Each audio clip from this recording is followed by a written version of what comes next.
Chapter 97. Hua Tianxiang walked beside Yi Li and shrugged. To be honest, I was shocked that she would stand up for you. Judging from her expression, it doesn't seem like she has other intentions towards you. Noble consort Liu's swordsmanship is very good. Yi Li decided not to tell Hua Tianxiang that she was despised by noble consort Liu. Hua Tianxiang sighed, her face full of envy and jealousy. Speaking of which, every year in the capital, there has been a selection of the most talented woman or the most beautiful woman. But noble consort Liu was definitely a real beauty and talent. It is said that the 100-flower feast that year was the most exciting year since the founding of the Da Chu state. At that time, the two women who participated in the competition were Han Mingyue's top two beauties of the Chu capital. You can imagine the scene. Yi Li agreed. Even if she didn't see it, she could imagine the ferocity of the competition. In the end, noble consort Liu won? No, she lost.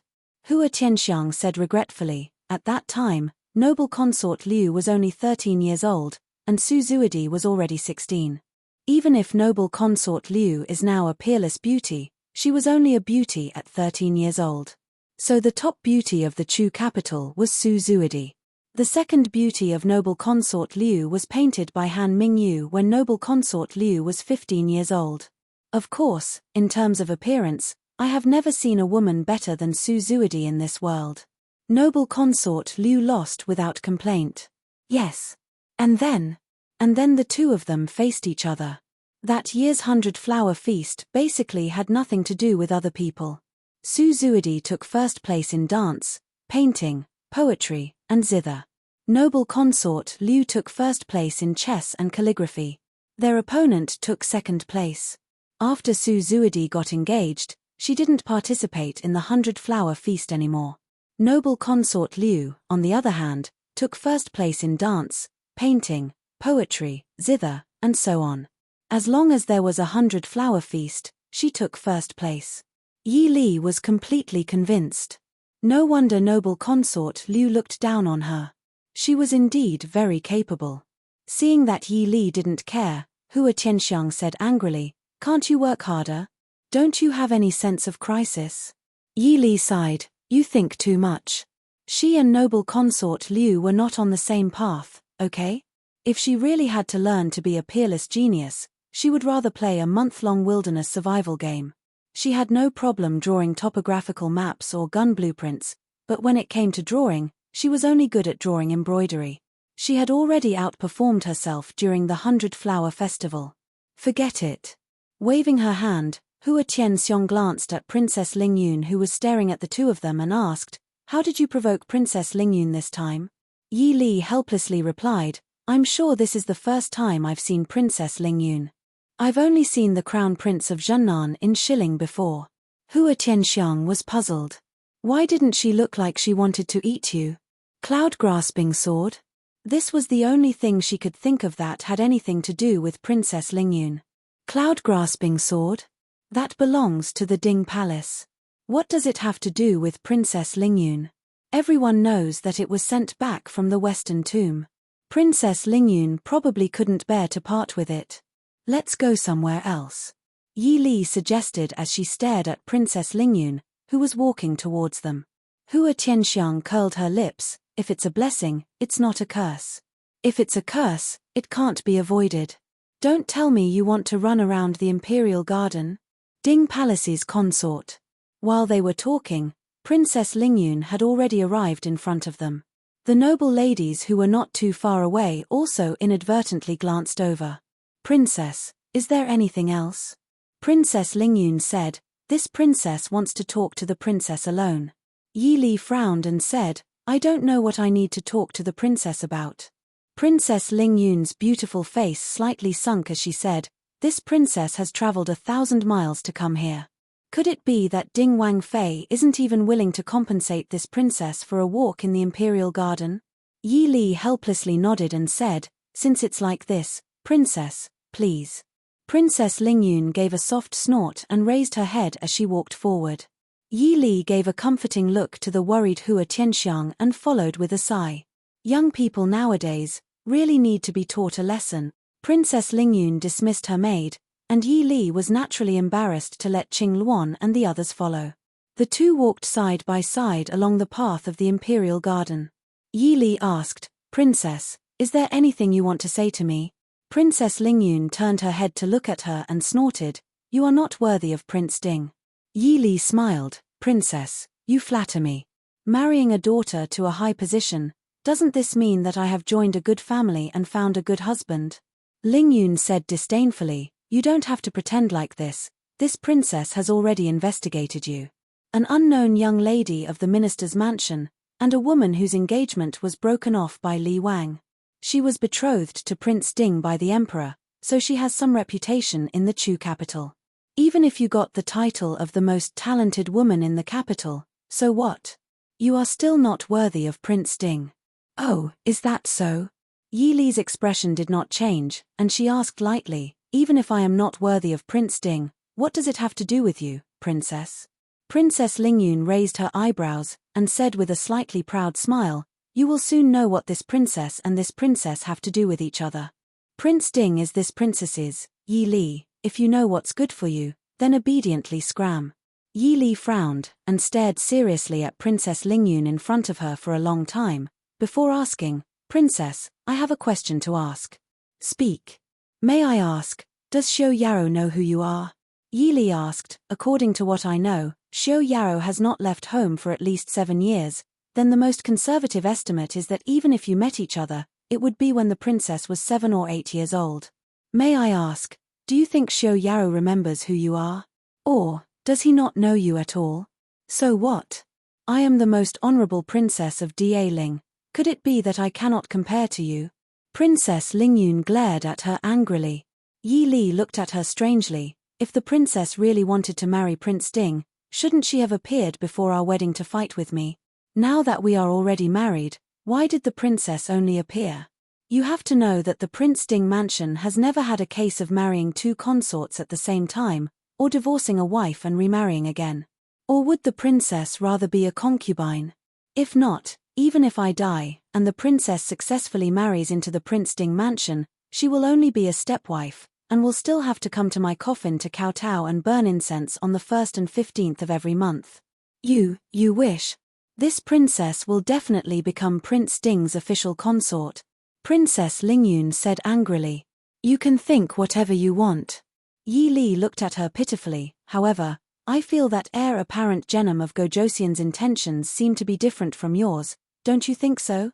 A trace of hatred flashed through Princess Lingyun's eyes. If Lei Tongfeng hadn't put her under house arrest in the embassy the moment they arrived in the Chu capital, and announced to the public that she was not in good health, and only released her after Prince Ding's wedding. Why did she only come to find Yi Li now? Yi Li smiled as she looked at Princess Lingyun, whose expression kept changing, and continued, "Speaking of which, there aren't many who bring a young princess on a diplomatic mission to a neighboring country. Usually, it's for political marriage. I heard that Xi Ling suffered a snowstorm last winter. Could it be?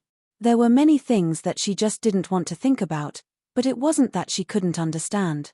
She wasn't worried about this Princess Lingyun at all. No matter how capable she was, the emperor would definitely not let Mo Xiaoyao marry a Xi Ling princess to make things difficult for him. Not to mention the Xi Ling princess, even the princess of the northern tribes and the princess of the southern Zhao had nothing to do with Mo Xiaoyao. Only the little princess in front of her couldn't see the situation clearly, and thought that she could get what she wanted if she directly came to her and asked her to back down. She really didn't want to look down on the intelligence of these princesses, but were there any normal princesses among the younger generation? Or were they really too young? Chapter 98. What exactly do you like about Prince Ding? Yi Li asked curiously as she looked at the determined Princess Lingyun in front of her. Princess Lingyun gave a soft snort and said, "What do you know? Prince Ding is the most outstanding man in the world, the youngest and most powerful general, as well as the most talented man in the world. This princess wants to marry the most outstanding man in the world. He doesn't seem to be as outstanding as you say." Yi Li reminded her. You're really unbearably unscrupulous. Talking to you makes this princess feel extremely disgusted. Prince Ding must be blind to fall in love with a woman like you.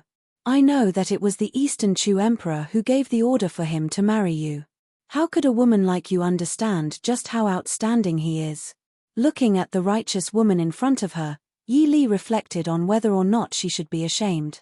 Compared to this princess in front of her, Yang Qianru was so normal and Yi Ying was so cute. I will definitely become Princess Ding. Princess Lingyun stared at her and said resolutely. Work hard, I wish you success. Yi Li lightly said. I will definitely become Princess Ding, Princess Lingyun said through gritted teeth. Then she jumped into the man-made lake by the side of the road. Save me, the princess has fallen into the water, a sharp female voice rang out in the royal garden. Yi Li cursed and also jumped into the water. Bastard, there really are a lot of crazy people these days. Mo Xiaoyao, you better prepare to die. The moment she fell into the water, Yi Li couldn't help but want to curse. Even though she had persisted in training her skills and body these past few years, compared to her previous life where she had to go through wind and rain and roll in the mud, there was still a gap. Moreover, even if this body wasn't favored, it was still a pampered girl from a wealthy family. When she entered the water, she couldn't help but have a slight spasm. Fortunately, Yi Li was already mentally prepared. She quickly adjusted herself and headed towards Princess Lingyun. She successfully grabbed the struggling Princess Lingyun and dragged her towards the bottom of the water. With a single glance, she could tell that this Princess Lingyun didn't know how to swim. Yi Li couldn't help but sneer. Very good, should she praise this princess for having the courage to sacrifice herself for love? Daring to jump into the water without knowing how to swim, then let her experience what it feels like to drown. She believes that in the future she will know what it means to do. Originally, Princess Lingyun didn't panic. She knew that someone would come to save her. But soon, she realized that she was quickly sinking to the bottom of the water. She couldn't help but panic and struggle even more fiercely. Yi Li snorted in her heart. She clearly felt the movement in the water and knew that someone had entered the water. Yi Li quickly went behind Princess Lingyun and knocked her out. Then, she dragged her to the other side. When she estimated that Princess Lingyun was about to reach her limit, she pushed her back. It seemed that in an instant, everyone in the Imperial Garden had gathered by the lake. The Shilling Kingdom Guards and the Imperial Garden Guards who arrived first had already entered the water to save her. She's there. The people by the lake suddenly shouted. Everyone quickly looked over and saw a colorful brocade emerging from the water. Then, they saw that Princess Ding had also emerged. One of her hands was supporting Princess Lingyun. In everyone's eyes, it was clearly Princess Ding who had saved Princess Lingyun. Yi Li looked at the guards who had discovered their figures and quickly swam over. She smiled at Princess Lingyun, who was still unconscious. Princess, wake up. Princess, someone has come to save us. Originally, Yi Li didn't use too much strength to save Princess Lingyun, who was dragged out of the water, quickly opened her eyes. However, she realized that Yi Li was smiling mockingly at her. Ignoring their current situation, Princess Lingyun screamed, "Let go of I." Then, she struggled with all her might. Princess, don't move. Be careful. I don't need you to care about me. Seeing that the guards were already in front of her, Princess Lingyun fearlessly pushed Yi Li away. Very good. Yi Li looked terrified as she followed the direction that Princess Lingyun had pushed her away and sank back into the water. When Princess Lingyun came out of the water, the palace maids waiting on the shore immediately put on dry clothes for her. Qing Yu and Qing Xia angrily glared at Princess Lingyun and said, "Princess, our princess was kind enough to save you. Why did you push her?" Princess Lingyun raised her head. As expected, she saw that many people were looking at her with condemning eyes. She couldn't help but be surprised. This was different from what she had originally planned. "I didn't push her." Hua Tianxiong coldly smiled and said, "A princess dares to do something but doesn't dare to admit it.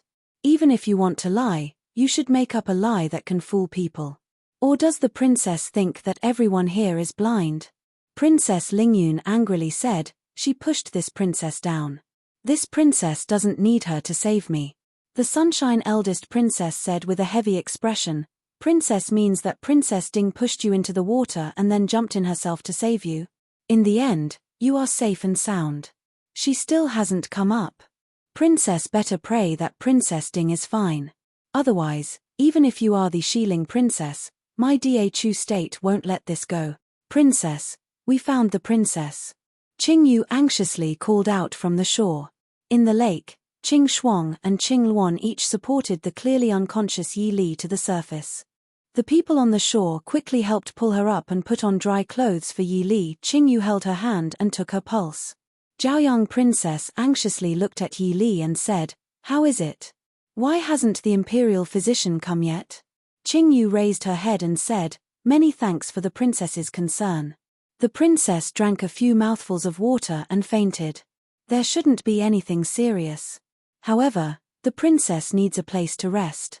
Zhaoyang princess looked around and said decisively, "This place is the closest to Morning Glow Hall. Send Princess Ding there." Everyone crowded around the unconscious Yi Li and led by Zhaoyang princess to Morning Glow Hall. Princess Lingyun, who had also fallen into the water but was safe and sound, was naturally unintentionally ignored by everyone. Looking at the crowd hurriedly leaving, Princess Lingyun's face alternated between green and white. "Princess." The palace maid of the Xiling kingdom following her carefully called out. "Get out." Princess Lingyun said angrily. The atmosphere in Morning Glow Hall was heavy. In the inner hall, Mo Xiaoyao sat by the bed with a grave expression and looked at the unconscious woman on the bed. The imperial physician carefully went forward to take her pulse. The eldest princess sat at the side and asked with a frown, "How is Princess Ding?" The imperial physician thought for a moment and glanced at Mo Xiaoyao before replying, "Your Highness, Princess, the princess consort is fine. It's just, she was frightened. This subject will prescribe some calming medicine and medicine to expel the cold." The eldest princess said, "Since she's fine, why hasn't the princess woken up yet?" The imperial physician said, The princess is a woman. She probably choked on water in a hurry and fainted. But it's not serious. She'll wake up after resting for a while." The eldest princess couldn't help but think of how Yi Li had carried Princess Lingyun to the surface of the water and had been suddenly pushed by Princess Lingyun. Her expression became even heavier. She nodded and said, "Go and boil the medicine." Chapter 99. Chen bids farewell. There was only Zhaoyang princess and Mo Xiaoyao left in the room. Zhaoyang princess stood and said, "Xiaoyao, take good care of Wang Fei. I will seek justice for Princess Lingyun for Princess Ding." Mo Xiaoyao nodded faintly, "Thank you for your trouble, but this matter should be settled after Princess Li wakes up." Zhaoyang princess sighed and nodded, "As you wish. Stay with your Wang Fei. I will leave first." Seeing the eldest princess leave, Mo Xiaoyao moved his wheelchair forward. He stared at the sleeping woman on the bed for a beat before asking slowly, "Princess Li, do you plan on sleeping through tonight's palace banquet?" Yi Li's eyelashes trembled slightly and she slowly opened her eyes. "How did you know?" Mo Xiaoyao shook his head and said faintly, "Intuition. Even the Grand Physician was fooled. How could I know?" Thinking back to how the Grand Physician was puzzled and confused, and could only say in the end that she was unconscious due to shock, Mo Xiaoyao had a faint smile in his eyes. "Princess Li, I never knew that you liked saving people from danger so much." Mo Xiaoyao looked at Yi Li and said faintly. Yi Li said helplessly, "I didn't have a choice. If I didn't save her, it would have been me who pushed her into the water." Mo Xiaoyao's eyes flashed. "Just now, outside, Princess Lingyun did insist that you pushed her into the water." Outside, she was really stubborn. She could still make a fuss after that. Yi Li exclaimed. Under the water, she had really made a fuss with Princess Lingyun. She didn't think that she would make a fuss when she didn't want to see the Grand Physician. Thinking about the main culprit of her misfortune, Yi Li's beautiful eyes narrowed slightly. She stared at Mo Xiaoyao's half-exposed handsome face and said, "Speaking of Prince, today's matter is also because of you. Do you have anything to say?" Mo Xiaoyao raised his eyebrows and looked at her questioningly. Yi Li snorted and said, "That Princess Lingyun is infatuated with Prince. She even vowed that she would become the Ding King's princess." "Xiling's Princess Lingyun?" Mo Xiaoyao frowned. Yi Li stared at him with a dangerous look in her eyes. Don't tell me you really have some kind of promise with this princess? Yi Li asked. How could he kidnap a 7 or 8-year-old girl? Such a bastard, she must beat him to death. Mo Xiaoyao shook his head and looked at Yi Li seriously. I can confirm that Princess Lingyun and I have never met before. If you haven't met before, why would she cry and make a fuss about marrying you? She even jumped into the lake herself. Could it be because of the Ding King's position? Yi Li didn't understand. She didn't suspect that Mo Xiaoyao would lie to her on this matter. In fact, the probability of Mo Xiaoyao and Princess Lingyun knowing each other wasn't high. Logically speaking, marrying into the Ding King's residence doesn't seem to be in the interest of a Xiling princess. If Xiling wants a marriage alliance, the best choice is to marry Princess Lingyun to the emperor. Mo Xiaoyao glanced at her and seemed to be surprised. How do you know that Xiling wants a marriage alliance? Otherwise, why would they bring a princess over from so far away to visit? Mo Xiaoyao said, Xiling and our Da Chu state have always been at odds. Even if these few years are considered peaceful, everyone knows that sooner or later, they will fight. Normally, Xiling wouldn't really let a princess come to Da Chu state for a political marriage alliance. In this kind of situation, a political marriage alliance was equivalent to a hostage. Once the two countries fought, no matter if you were a princess or a commandery princess, you could only be a pitiful sacrifice. Yi Li frowned. What he said was true. In this kind of situation where both sides knew what was going on, even if the Emperor of Xiling had no place to put his daughters, there was no need to send them to his enemy. Mo Xiaoyao watched as she leaned against the headboard and frowned, deep in thought. His eyes warmed. Don't think too much. Whether they want a marriage alliance or not, we will know at the palace banquet tonight. When Yi Li and Mo Xiaoyao walked out, the people who were whispering in the hall immediately fell silent. Clearly, the incident in the Imperial Garden had alarmed many people. Not only the Empress, but even the Emperor had come. Other than the northern tribes, envoys from other countries also came. Seeing the two of them come out, Mo Xiaoyao's gaze first fell on Yi Li. After a moment, he asked, Prince Ding, how is Princess Ding? Mo Xiaoyao calmly said, Thank you for your concern, Your Majesty. Princess Li is fine. The Empress nodded in relief. It's good that Princess Ding is fine. Princess Ding, please sit. The two of them thanked the Empress and Yi Li sat down.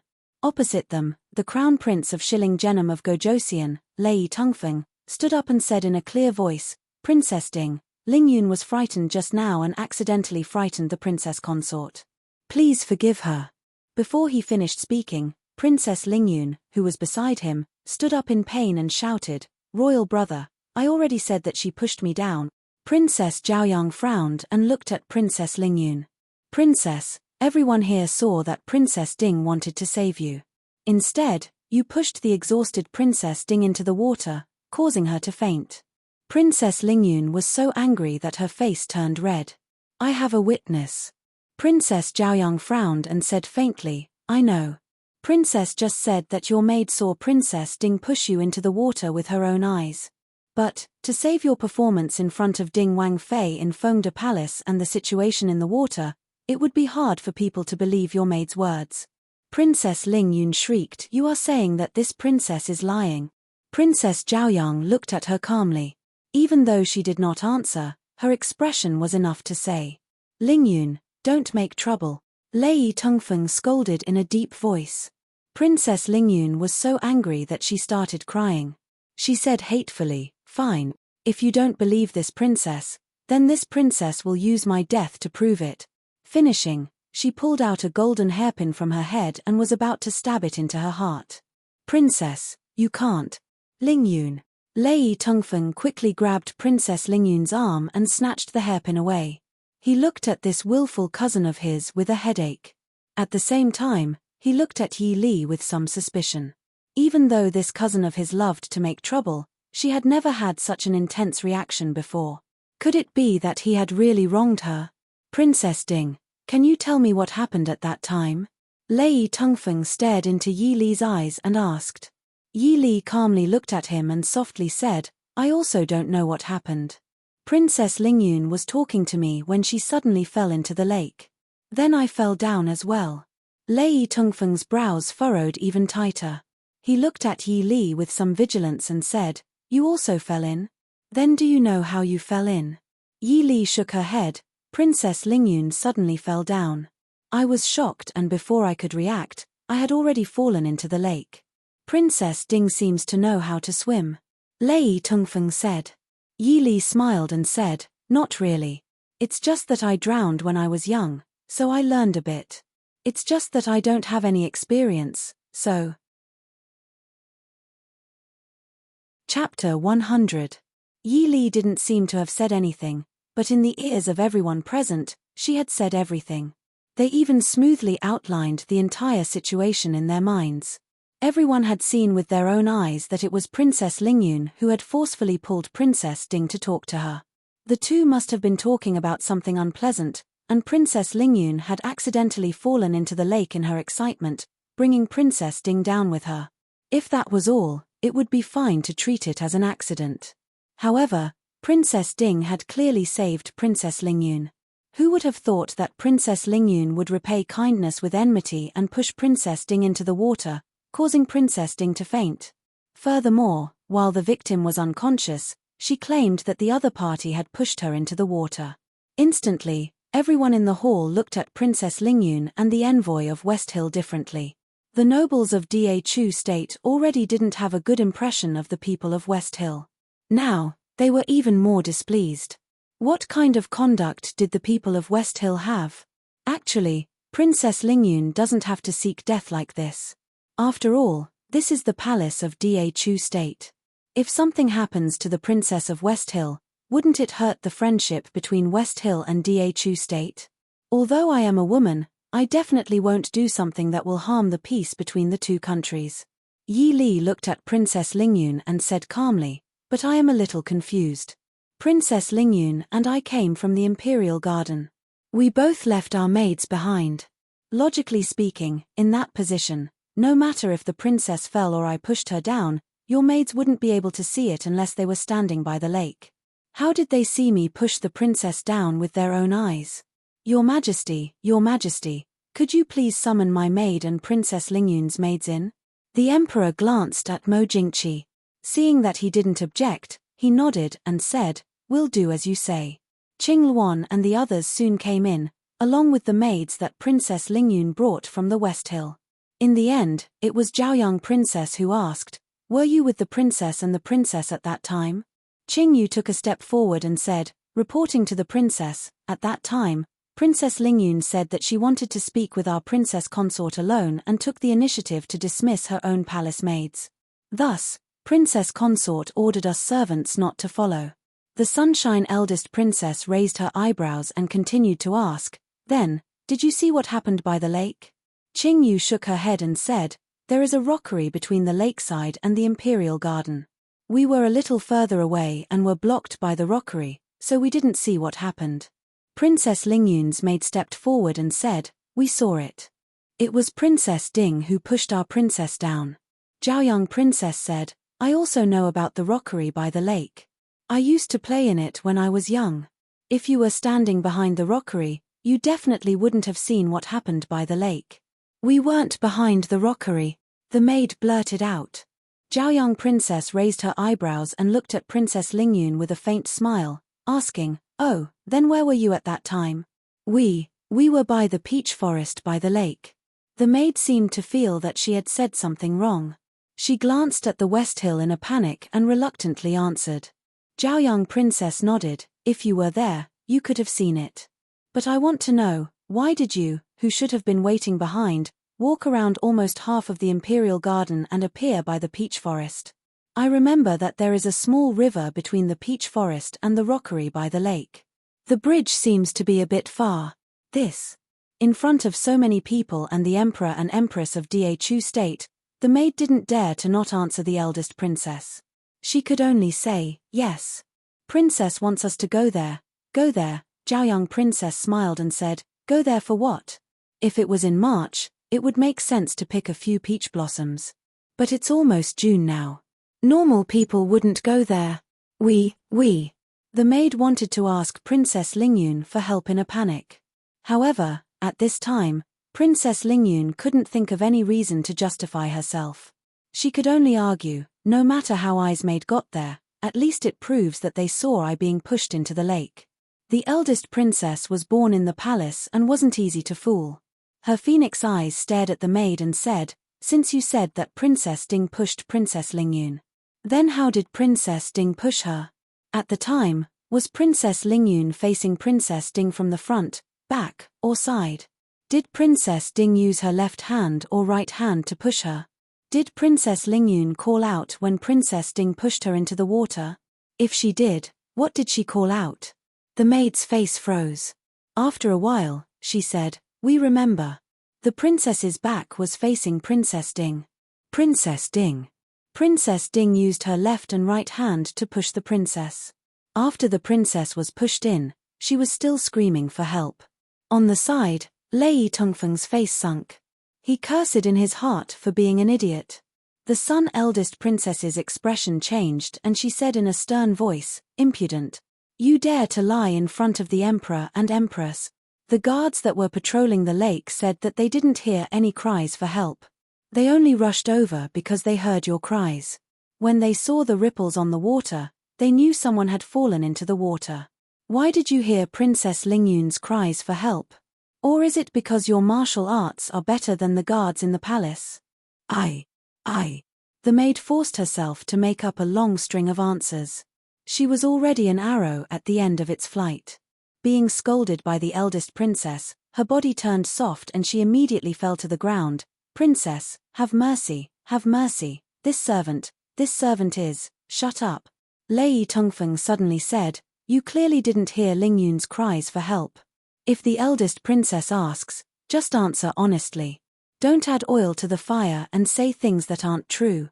The maid was stunned. She quickly nodded and said, yes. This servant knows her mistake. This servant didn't hear the princess's cries for help. Lei Tongfeng turned around and smiled at Yi Li as he cupped his fists and said, Wang Fei, please forgive her. This girl has been with Lingyun since she was young and hasn't seen much. She was nervous and must have misjudged Wang Fei. Lingyun has always trusted this girl. Today, she was frightened and misled by her. Wang Fei, please forgive her. Yi Li looked at Lingyun's expression that refused to admit her mistake. She smiled coldly. Shiz's words are too serious. It's not a big deal. It's just, this is the first time this consort attends a palace banquet, and this kind of mistake has really shamed the Ding Palace. Maybe. Princess Lingyun's words are reasonable. Princess, don't you think so? Princess Lingyun snorted and turned her head away from Yi Li. Princess Ronghua, who was sitting beside Princess Zhaoyang, suddenly raised her eyebrows and smiled, asking, what did Princess Lingyun say to make Princess Ding agree? Yi Li faintly sighed and said, this consort is so rude that she has lost the face of the Ding Palace and the prince. Maybe tomorrow Prince will give this consort a letter of divorce. This Princess Ding will probably be replaced. The Empress softly scolded, nonsense, this is just an accident. How can Prince Ding be so unreasonable? Chapter 101. Mo Xiaoyao, who had been sitting idly and watching the show, nodded with a solemn expression. What the Empress said is right. He tilted his head and smiled at Yi Li. Rest assured, Princess Li, no matter what happens, you will always be my Ding royal household's legitimate Di Fei. Whoever dares to question Princess Li is questioning my Ding royal household. Zhaoyang Princess also smiled. Xiaoyao's words are right. Whoever dares to question Princess Ding is going against Princess Ding. You just need to be at ease. Everyone knows that you have been wronged today. Prince, Wang Fei, Imperial sister, is insensible and has misunderstood Wang Fei. This humble one will apologize on her behalf. Please forgive her, Wang Fei. Yi Li lowered her eyes and did not speak.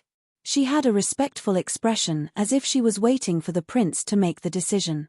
Mo Xiaoyao faintly said, things like apologizing should be done by the person involved to show more sincerity.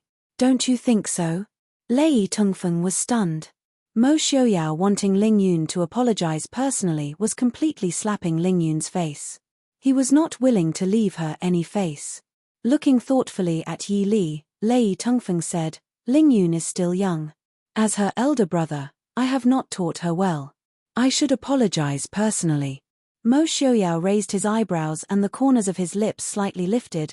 Perhaps heir should teach the princess what it means to be responsible for one's own actions and how to be responsible for one's own actions.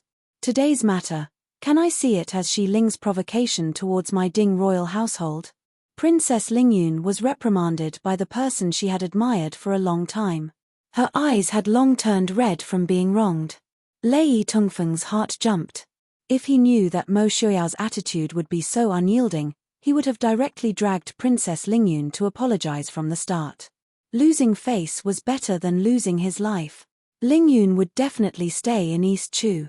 If she offended Mo Xiaoyao, he could still protect her while she was in East Chu. If he left, she wouldn't even know how she died. Today's matter, Lei Tongfeng believed that it was Lingyun who wanted to target Ding Wangfei. But if it was said that this Ding Wangfei was innocent, Lei Tongfeng would never believe it. What was worse was that Mo Xiaoyao directly raised the issue of Shilling Kingdom's attitude towards King Ding's residence. Although Mo Xiaoyao was currently crippled, the Ding King's residence's power and the Black Cloud cavalry that could cause the entire world to tremble were still around. It would be fine if Mo Xiaoyao was a bit weaker, but Mo Xiaoyao's unyielding attitude made him even more fearful. Shilling Nation did not need war at the moment. Lingyun apologized to Princess Ding. Almost immediately, Lei Tongfeng made a prompt decision to Princess Lingyun. What? You want me to apologize to her? Princess Lingyun screamed. Everyone present could not help but frown. Even Princess Ronghua disdainfully curled her lips.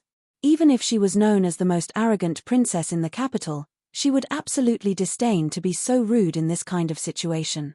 The upbringing of Shilling Kingdom's princess really made people have a whole new level of respect for her. Princess Lingyun bitterly glared at Yi Li and said, "Why should this princess apologize to her? I am the most honorable princess of Shilling. Can she accept this princess's apology?" Yi Li frowned. Princess is not willing to apologize because you look down on this consort. What do you have that makes this princess look down on you? Princess Lingyun arrogantly raised her chin and squinted at Yi Li. These days, she had already inquired about Yi Li. She was the daughter of the minister's mansion who had been neglected for many years. She was also the famous daughter of the third generation in the capital. She had no talent, no virtue, and no appearance. Even Prince Li could not bear her reputation and abandoned her. She was just lucky that the emperor appointed her to Prince Ding. As for the matter of being the champion of the 100-Flower Festival, in Princess Lingyun's eyes, it was not worth the slightest attention. Yi Li was just lucky. Yi Li's eyes flashed with a trace of cold light. She kept comforting herself in her heart. She is still young, I don't need to lower myself to her level. Damn it, she is still young. This girl needs to be taught a lesson. If she was still in the army, she would have already been peeled off a layer of skin. Then, is Princess looking down on Ben Fei or looking down on the status of Ding Wangfei? Yi Li asked. You are not worthy of Princess Ding's status at all. Princess Lingyun shouted. Yi Li pursed her lips and looked at Princess Lingyun with a smile. Everyone present couldn't help but praise her good temper and self-restraint in their hearts. Then, who does Princess think is worthy of the status of Princess Ding? If you have the nerve to say that you are this lady, then this princess will submit to you. Princess Lingyun choked and quickly looked at Mo Xiaoyao. It was a pity that the falling flowers intended to fall but the flowing water did not. Mo Xiaoyao only had a faint smile as he looked at the Wang Fei beside him.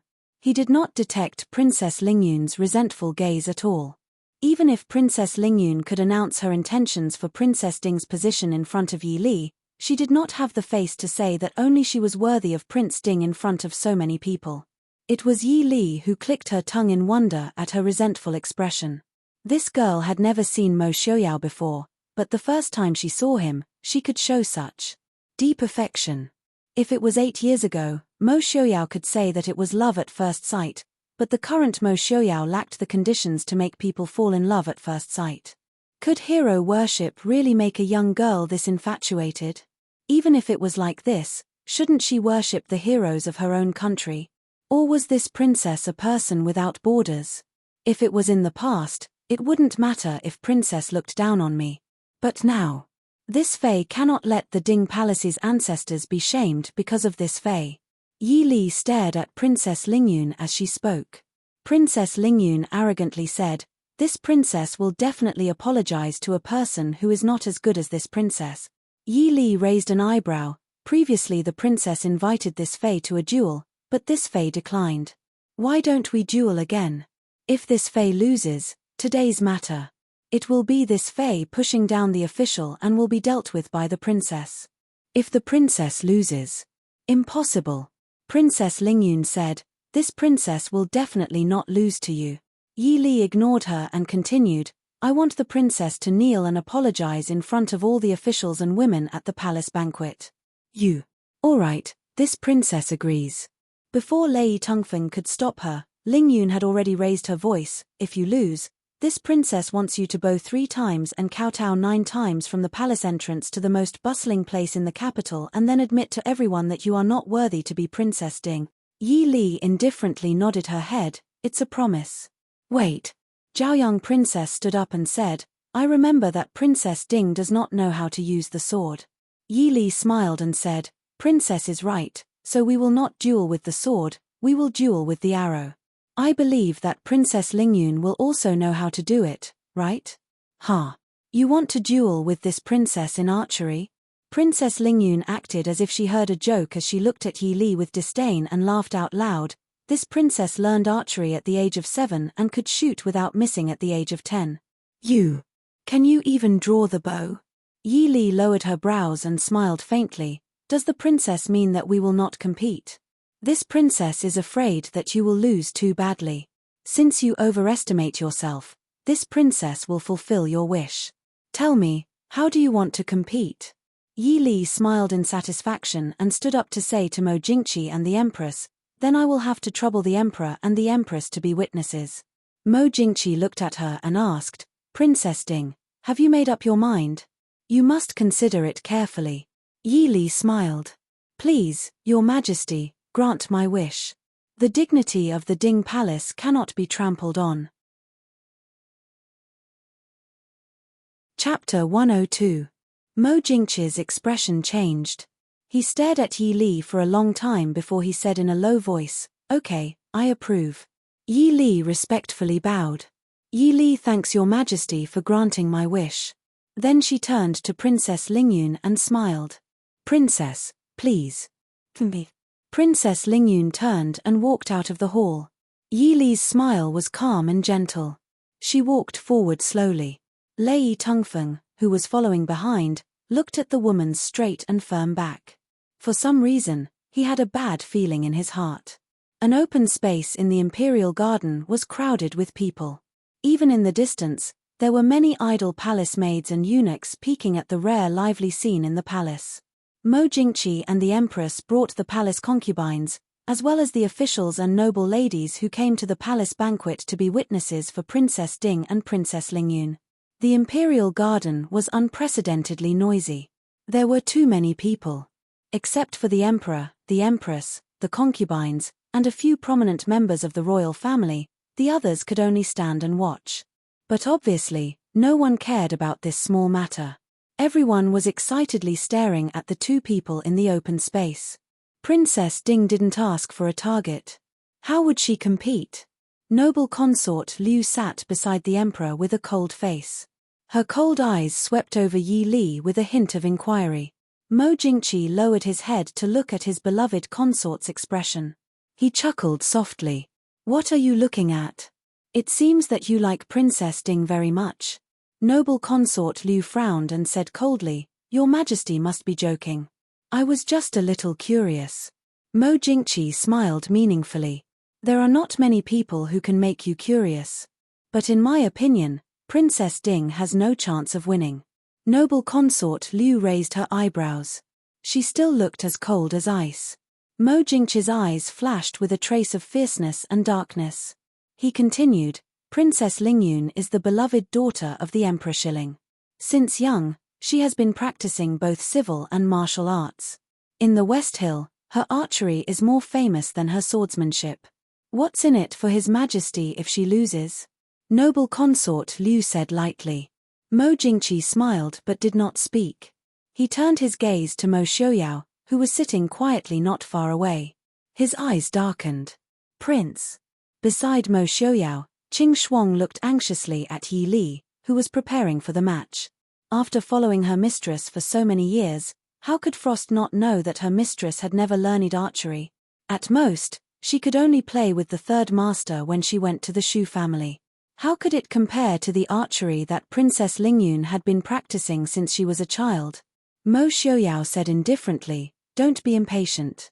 Lei Tongfeng frowned as he looked at Mo Xiaoyao's calm expression. Could it be that Princess Ding really had some sort of trump card? But no matter if she won or lost, there was no benefit to the West Hill. Lei Tongfeng could not help but curse in his heart. Was his imperial uncle muddle-headed? Why did he choose Ling Yun to come to Dongchu? Even the emperor of Shilling's least favored princess was 100 times more sensible than this girl. Prince Ding, this is all because of Ling Yun's ignorance. I heard that Princess Ding is the most talented woman in the capital, but she's not good at martial arts. Isn't this competition a little unfair to the princess consort? Mo Xiaoyao smiled lightly. Since it's Li's choice, it doesn't matter whether it's fair or not. Isn't it? But what if the princess? Was Mo Xiaoyao certain that Princess Ding would win, or did he not care about losing face for the Ding kingdom? If Li loses, I will kneel with her to Princess Lingyun. Mo Xiaoyao calmly replied. Lei Tongfeng's heart shook when he heard this. He almost could not hide the loss of self-control on his face. He turned his gaze to the beautiful woman in the field who was wearing the same moon-white brocade robe as Prince Ding. His hand unconsciously tightened around the wine cup as his gaze deepened and his handsome brows furrowed. In the field, Yi Li and Princess Lingyun were both inspecting the bows in their hands. Princess Lingyun's movements were nimble as she inspected her bow. It was clear that she was an archer from the capital. On the other hand, Yi Li was leisurely inspecting the bow in her hands. She was testing here and there. The surrounding people could not help but feel anxious for her. Princess Ding's slender figure and her slow and jerky movements made people wonder if Princess Ding could even draw the bow. Don't mention shooting an arrow, it was another matter if Princess Ding could even draw the bow. Say it, how do you want to compete? Princess Lingyun was already prepared. She raised her chin and looked at Yi Li arrogantly.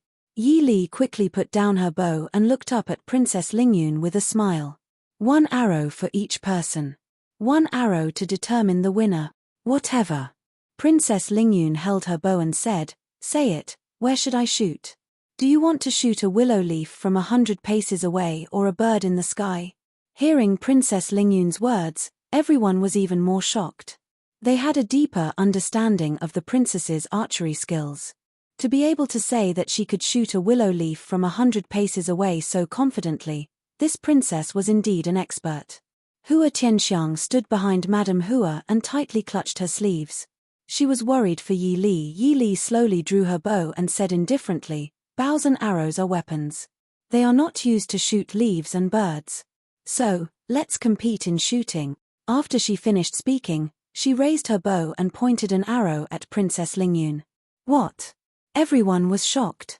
They watched as the girl used a standard but not practiced posture to point her bow and arrow at Princess Lingyun. Are you crazy? Are you kidding me? Princess Lingyun cried out involuntarily. They were standing less than 50 paces away from each other. Lingyun was an expert archer. She could naturally see that Yi Li's posture was unfamiliar, but she had definitely learned it before. At this distance, whether it was her or Yi Li, the chances of them missing were not high. So, Yi Li didn't want to compete in archery. Instead, she wanted to compete in courage. Yi Li said with a faint smile, "Whether it is a sword or an arrow, they are all weapons. Soldiers are lethal weapons. Since this is a competition, we naturally can't harm others. So, we can only trouble Princess Lingyun and this consort to shoot an arrow at each other. Death. Injury. Own. Responsibility. No. She didn't want to marry the emperor and become one of the concubines in the imperial harem. She wanted to marry Prince Ding and become Princess Ding. However, she didn't want to die, nor did she want to experience the feeling of being shot by an arrow. Princess Ding, isn't this a bit too serious? If something happens. Lei Tongfeng stood up to stop her. Yi Li turned her head to look at him and said with a smile, didn't this consort say that she would be responsible for her own injuries? Moreover, the emperor has already agreed to this consort's competition with Princess Lingyun. Could it be that the heir wants this consort to go back on her words in front of the emperor, empress, and all the officials of Dhu state? How will my Ding King's manor have the face to stand in the capital? Lei Tongfeng felt bitter in his heart. You didn't say that you wanted to bet your life first.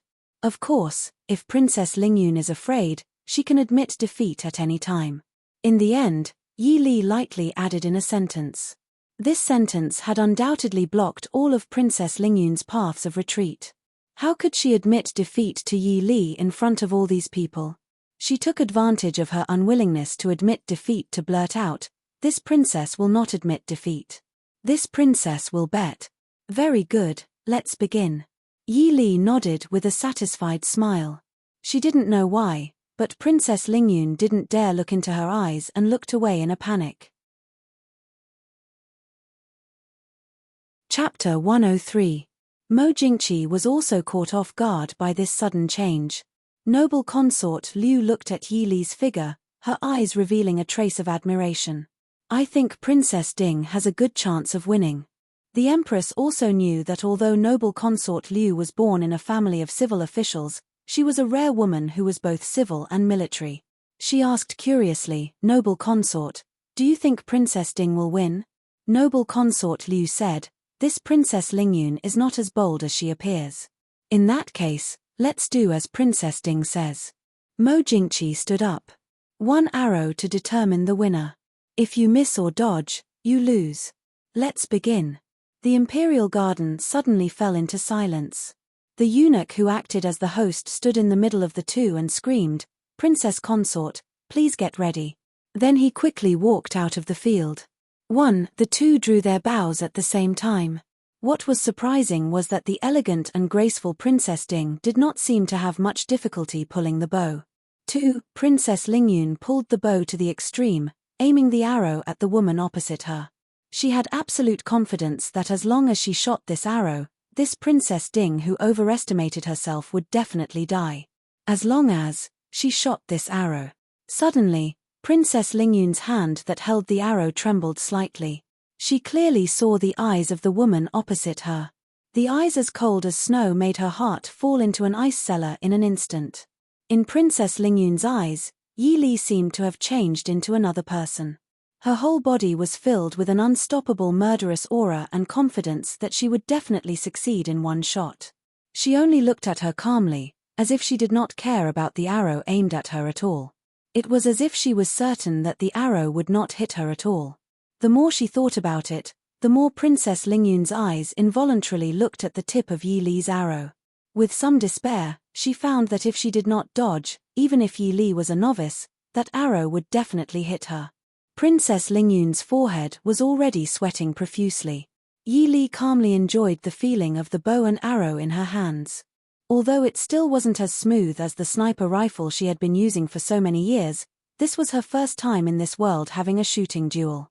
Even if it was just teasing a little girl, she still couldn't help but feel a little happier and happier. Looking in the direction of the arrow, he could clearly see the unconcealable fear in Princess Lingyun's eyes. His lips curled into a faint smile. Almost everyone held their breaths as they waited for the final moment to arrive. Lei Tongfeng stared intently at Princess Lingyun. Because of the direction, he couldn't see Yi Li's face, but from her posture, he could tell that Yi Li wasn't familiar with this kind of bow. With Lingyun's ability, she should have a 90% chance of winning. Why was she so nervous? Mo Xiaoyao calmly sat in his wheelchair. His hands rested on the armrests, but if someone looked closely, they would discover that there was something hidden under his right hand. His gaze also fell on Princess Lingyun, but it wasn't on Princess Lingyun's face. It was on the tip of her arrow. I won't lose. Princess Lingyun tried her best not to look at Yi Li's arrow. She secretly swallowed a mouthful of saliva and kept encouraging herself in her heart. but her eyes kept unconsciously drifting to Yi Li's arrow. 3. A sharp sound rang in her ears. Ling Yun could clearly see Yi Li's smile deepen. Her hand pulled back on the bow, preparing to release the arrow. She had already pulled the bowstring to the maximum and released it out of reflex. Whoosh! The arrow brushed past Yi Li's shoulder and landed not far behind her. How could this be? Princess Ling Yun was stunned. What was even more shocking was that Yi Li hadn't released the arrow and she had already lost her chance. She stared blankly at Yi Li's smiling face. She could clearly see that she was silently smiling at her. It's my turn. She could clearly see that there was no smile in that smiling face. There was only coldness and killing intent that was colder than the tip of the arrow. She saw Yi Li slowly pull the bowstring to the limit and release the arrow. Whoosh! No. Ling Yun suddenly screamed. She didn't even care about her image as she hugged her head and squatted on the ground. The arrow stabbed into the ground one step away from her. Princess Ling Yun stared blankly at the faintly swaying arrow in front of her. Suddenly, she burst into tears. Everyone exchanged glances. Yi Li leisurely put down the bow in her hands. She smiled at Princess Ling Yun and said, "Princess, actually, my hand is very sore. You don't have to worry that I'll shoot you." You. Princess Ling Yun cried so hard that her snot couldn't form a sound. She pointed at Yi Li but couldn't speak for a long time. Yi Li smiled at her. She only felt that all the depression she had suffered today was released in an instant. Sure enough, teaching a disobedient brat was the best way to put him in a good mood. Good. Mo Jingqi clapped his hands and smiled. This competition will definitely be won by the princess consort. What does the heir think? Lei Tongfeng's expression was complicated as he looked at the smiling woman not far away. He stood up and said, "The princess consort is indeed a woman who doesn't lose to men. This one is sincerely convinced. Naturally, the princess consort wins. Ling Yun, kneel down and apologize to the princess consort." Lei Tongfeng made a prompt decision and said to Princess Ling Yun. Yi Li's request was to apologize in front of all the officials at the palace banquet. However, Lei Tongfeng directly cut off the second half of her sentence and had Ling Yun immediately apologize. This would make people feel that the Xiling princess dared to admit what she had done. Moreover, Ling Yun was crying so miserably right now, it would make people sympathize with her. When it came to the palace banquet at night, everyone would tactfully not mention this matter again. However, if it was dragged to the palace banquet, the news of Ling Yun losing to the princess consort would have spread throughout the palace. After everyone gossiped for a while, their evaluation of Ling Yun would be even lower. Even if Ling Yun kneeled down and apologized, no one would have a good impression of her. More importantly, it would affect his actions later. Kneel. Princess Ling Yun's face turned white. She never would have thought that she would lose to a weak Eastern Chu girl in the field she was most proud of. Thinking of the promise she had made in the heat of the moment, it was too late to regret it now. She looked at Lei Tongfeng for help, but all she received was Lei Tongfeng's warning gaze. Looking at the surrounding people, the Eastern Chu emperor, empress, concubines, ministers, and noblewomen, as well as the Nanjiao envoy and princess. Princess Ling Yun knew that if she really kneeled down, her reputation would be completely ruined. There's no need to kneel. Princess only needs to apologize to this consort. Yi Li suddenly spoke. Princess Ling Yun was stunned. She finally understood that there was no benefit in continuing to cause trouble. She was weak in Eastern Chu and her royal brother was not willing to help her. She could not beat this Princess Ding at all. Gritting her teeth, Princess Ling Yun slightly bowed and said, "It was Ling Yun who was insensible and offended Princess Ding. Princess Ding, please forgive this offense." Yi Li nodded with a faint smile and said, "Princess is a guest, there is no need to take it to heart." After saying this, she turned around and ignored Princess Ling Yun, walking towards Mo Xiaoyao. Mo Xiaoyao lowered his eyes and the thing under his right hand disappeared. He then raised his head to look at Yi Li in front of him. Although Yi Li's expression was as gentle and indifferent as usual, Mo Xiaoyao was certain that he saw a different light in her eyes. Chapter 104. Lei Tongfeng cupped his hands towards Yi Li, silently expressing his thanks. Yi Li nodded slightly, sitting down beside Mo Xiaoyao. She tried her best to ignore the gazes from all around her. Princess Lingyun returned to Lei Tongfeng's side in a daze, no longer in the mood to find trouble with Yi Li. Feeling Mo Xiaoyao's gaze on her, Yi Li raised her head, asking in confusion, "What's wrong?" Mo Xiaoyao calmly said, "It was very dangerous just now. If it wasn't for the fact that Princess Lingyun's mind was unstable, if it was any other ordinary archer, that arrow would have directly hit Yi Li's body. At best, it would have resulted in both sides suffering heavy injuries." Yi Li shook her head, shrugging her shoulders and smiling. "There won't be any danger. If not for Princess Lingyun, I wouldn't have competed with her in archery." The reason why she chose archery was because she knew that Princess Lingyun's mind was not enough to compete with a sniper, even if it was only for a short moment. Even though she was born in the palace, the arrogant and willful little princess was protected. There was no way she could maintain a calm standard in front of her. Of course, if Princess Lingyun's hand really did not tremble and directly shot the arrow at her, she had other ways to deal with it. Besides, Prince won't let anything happen to me, right? Seeing Mo Xiaoyao's disapproving gaze, Yi Li smiled faintly. Mo Xiaoyao was startled, nodding lightly. "You're right. If Princess Lingyun's arrow had not missed, he would not have let that arrow land on Li's body." "Princess Ding, have you learned archery before?" Mo Jingqi asked in a clear voice from the main seat. Yi Li stood up, replying respectfully, "Reporting to your majesty, I haven't. It's just that when I went to uncle's house, brother taught me for fun. I've never studied it seriously." Mo Jingqi smiled meaningfully. Yi Li was able to win against Princess Lingyun, who had studied for many years, even though she had never studied seriously. Her talent and intelligence were both very good. Mo Jingqi held noble consort Liu in his arms and said with a smile, "It seems that Princess Ding and my beloved consort are both extraordinary women skilled in both pen and sword." Noble consort Liu replied lightly, "You're right, your majesty." After sending off the emperor, empress, and Gui Fei, Yi Li was too lazy to pay attention to the people who came up to compliment or test her. Together with Mo Xiaoyao, she found a quiet place to rest in the imperial garden. Most people were tactful enough to not disturb the couple, but there were always one or two exceptions. After rejecting the palace maid sent by Yi Jiaoyi to invite her to the small gathering, Yi Li looked at Mo Xiaoyao who had been staring at her. She smiled and said, "Prince, what's wrong?" Mo Xiaoyao held the teacup in one hand, casually playing with it. He said, "Li is very talented in martial arts. It seems that her foundation is also good." Yi Li did not mind that her skills were known by Mo Xiaoyao. Mo Xiaoyao was a very cautious and seemingly gentle person, but he was very guarded.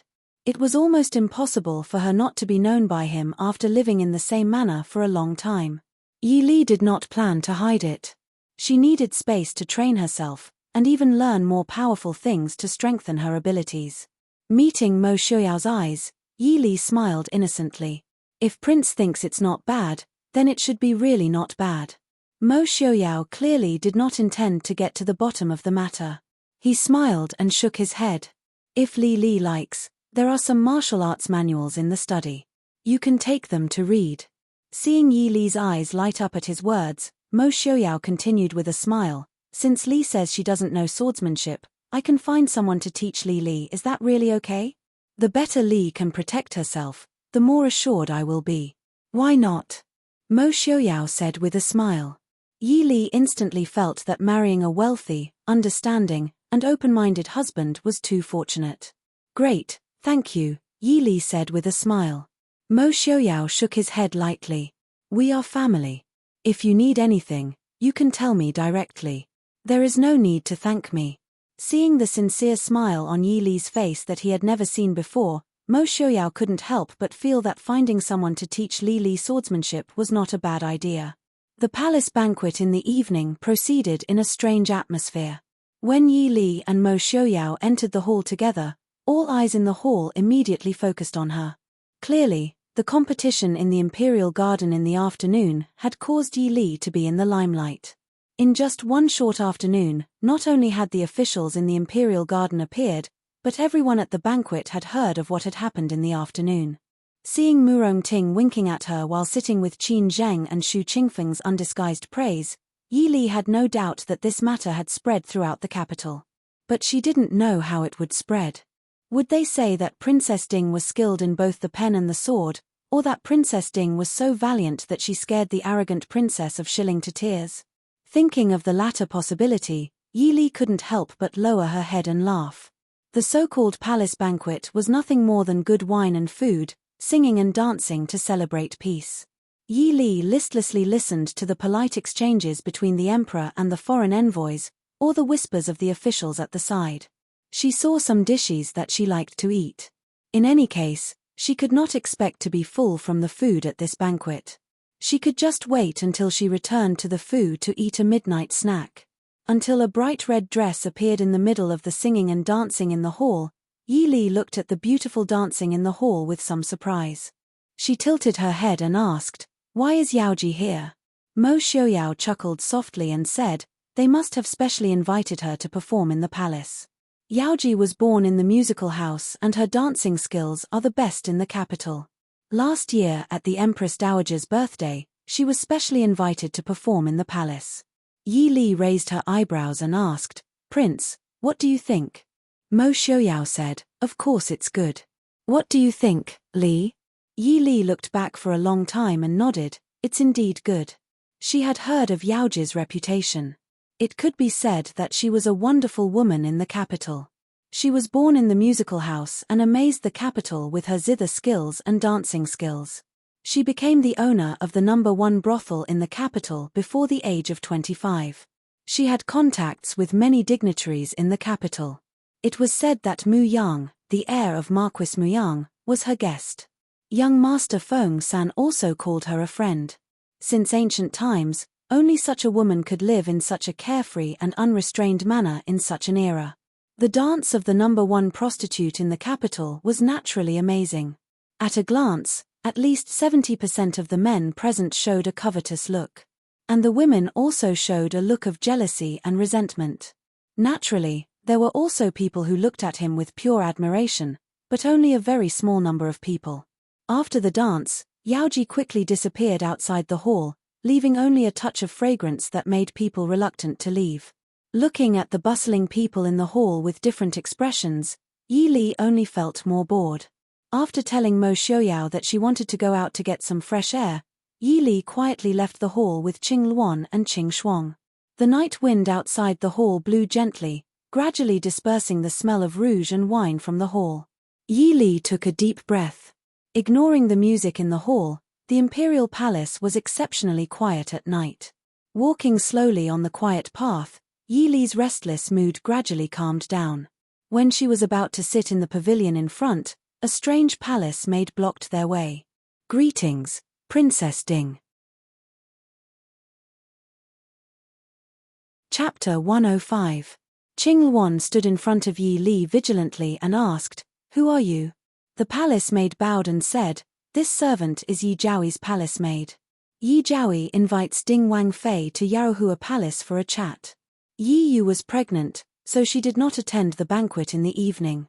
In the afternoon, she sent a palace maid to invite, but Yi Li declined her invitation on the spot. Yi Li naturally knew Yi Yu's thoughts, but even if they were sisters, she did not intend to let Yi Yu and the Yi family use her. The main reason was that Yi Yu's plans and ideas were too unreliable. If she was careful and knew her place, she might be able to give birth to the child safely and have someone to rely on in the future.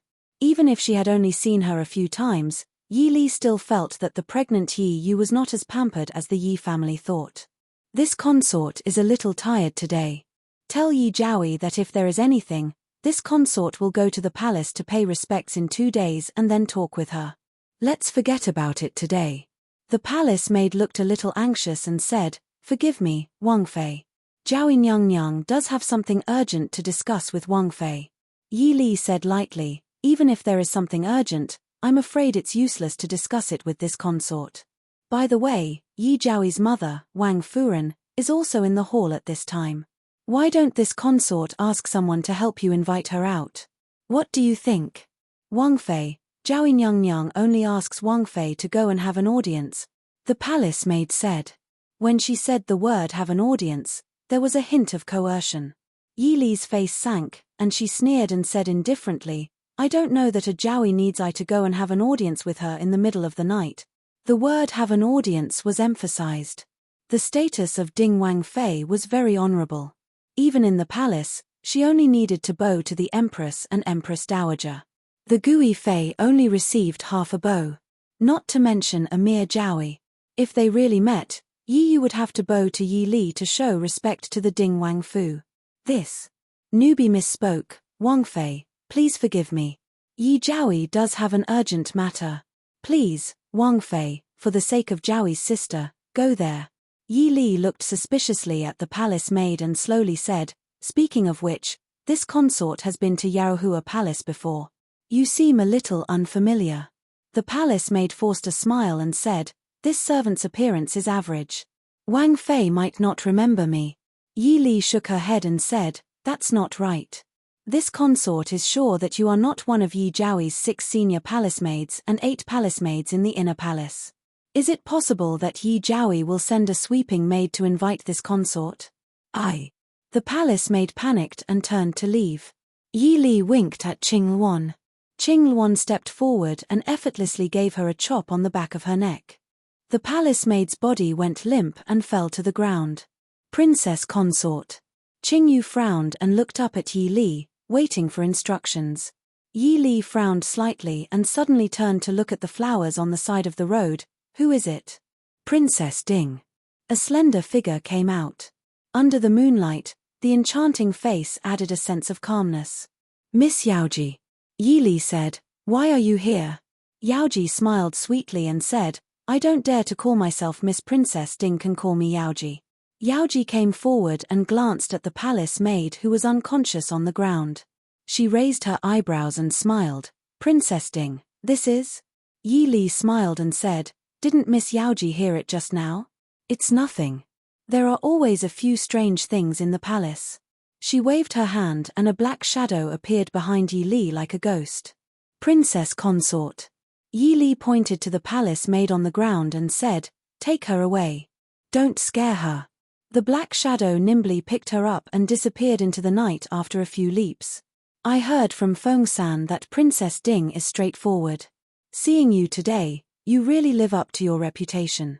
Yaoji smiled and said, young Master Feng-san has mentioned me to Miss. She remembered that she wasn't familiar with the famous young Master Feng-san. Yaoji covered her mouth and smiled, her eyes shining. Feng-san has a high opinion of Princess Consort. Yaoji has always admired his taste. It is a blessing of 3 lifetimes to see Princess Consort today. Yi Li lowered her eyes and smiled. It is Yaoji's fortune to see Miss Yaoji dance. I will keep what happened just now a secret for Princess Consort. Yaoji blinked her eyes and asked with a bit of naughtiness on her enchanting face. Yi Li smiled and said, thank you. Why is Miss still here so late? Yaoji sighed helplessly and said, some people and things are too annoying. I just want to find a place to hide. I didn't think I would be fated to meet Princess Consort. Yi Li understood. Yaoji was beautiful and skilled. There must be many people present who were lustful. But those who dared to pester in the imperial palace weren't simple characters. How about I send someone to escort Miss out of the palace? Yaoji showed a grateful expression and said, thank you, Princess Consort. It's nothing. Turning back to give some orders to Qingyu, Yi Li bid farewell to Yaoji and returned to the hall filled with singing and dancing. Mo Xiaoyao saw her return and gave her a questioning look. Yi Li shook her head to express her helplessness. Walking to Mo Xiaoyao's side, she sat down and told him about what happened in the imperial garden in a low voice. Mo Xiaoyao nodded and said, I will send someone to investigate later. Li should stay with me tonight. Yi Li nodded indifferently. Only then did she realize that the atmosphere in the hall seemed to be stranger than when she left. The original singing and dancing had long stopped. Everyone's eyes were faintly looking in the direction of the envoys from West Hill and Nanzhao. Even Yi Li's quiet entrance didn't attract much attention. Hua Tianxiang gave Yi Li a strange smile and pointed her chin in the direction of West Hill. Yi Li looked over and saw that Princess Lingyun of West Hill was crying with red eyes. Today was obviously not Princess Lingyun's lucky day. She was crying again after such a short time. What's wrong? Yi Li asked in a low voice. Mo Xiaoyao smiled coldly and said, the Crown Prince of Genom of Gojosian said that West Hill and Da Chu State wanted to marry. Before he finished, Princess Lingyun objected. In the end, the emperor agreed to marry West Hill, but Princess Lingyun wouldn't enter the palace. And then Nanzhao sent the king of Nanzhao's letter of credence, expressing his willingness to marry Princess Xixia into Da Chu State. The emperor's meaning is for Princess Xixia to enter the palace and Princess Lingyun to Prince Li. Yi Li quickly glanced at Yi Ying, who was sitting beside Mo Jingli. As expected, she was staring at Princess Lingyun with a dark expression. On Nanzhao's side, Princess Xixia's expression was also very ugly. Mo Jingli's expression was also clearly ugly. He gloomily stared at the aggrieved Princess Lingyun. Yi Li looked thoughtfully at Mo Jingqi, who was clearly very satisfied with her arrangements. For a moment, she didn't understand what the emperor was planning. Was it purely because Princess Lingyun had angered him that he was marrying her to Prince Li? But Princess Xixia had been in the Chu capital for several months. It was impossible that Mo Jingqi didn't know about the rumors about Princess Xixia and Mo Jingli. Chapter 106. The emperor will not allow Jingli to have any contact with Nanzhao. Even without Princess Lingyun, the emperor will not marry Princess Xixia to him. Seeming to understand Yi Li's doubts, Mo Xiaoyao said faintly beside her, Nanzhao is mostly barbarians. It is said that the country is small and the people are weak, but their customs are extremely valiant. It is only because there are too few people that it is difficult for them to have any influence. Yi Li said softly, the emperor does not wish for Li Wang to have any relationship with Nanzhao. But Xi Ling seems to be more powerful than Nanzhao. Mo Xiaoyao laughed softly, Xi Ling and the Da Chu state are enemies. Unless Mo Jingli commits treason, Xi Ling will not give him any benefits. Besides, the emperor does not wish for a prince with Xi Ling blood to appear among the imperial heirs. Yi Li suddenly understood and looked sympathetically at Mo Jingli. It seems that this younger brother of the emperor did not make his older brother the emperor feel at ease. Mo Xiaoyao laughed softly, Li, your heart is too soft. There has never been a person without ambition in the imperial family. Yi Li was startled and carefully considered Mo Xiaoyao's words. Looking at Mo Jingli, her gaze became more thoughtful. But, did Mo Jingli's brain really have the ability to think of such a complicated matter? Or was he pretending to be a pig to eat a tiger? Returning to the Ding Palace, Yi Li couldn't help but let out a long sigh of relief. Spending half a day in the palace was more tiring than spending a month in total. After bidding farewell to Mo Xiaoyao, Yi Li returned to her own courtyard. Mother Lin and Mother Wei immediately led people to welcome her. It was clear that what happened in the palace in the afternoon had already been sent back to the palace. The two mother servants worriedly scanned Yi Li from head to toe. Only after confirming that she was safe and sound did they relax. Yi Li had no choice but to ask for a midnight snack to fill her stomach. Mother Lin waved her hand and had someone bring over a bowl of chicken porridge that had obviously been prepared earlier. Yi Li looked at the chicken porridge in front of her, which was enough for 3 people. Nanny, although I am very hungry, I can't eat so much all of a sudden. Wei Mama glanced at her with dissatisfaction and said, Princess, do you think you are the only one who is hungry? Yi Li blinked blankly. Qing Luan and the others had already gone down to eat. Wei Mama's face was full of disappointment as she stuffed the chicken porridge and the tray into her hands, saying, Prince has gone to the study. Wang Fei should send it over to eat with the prince. There's no need for that.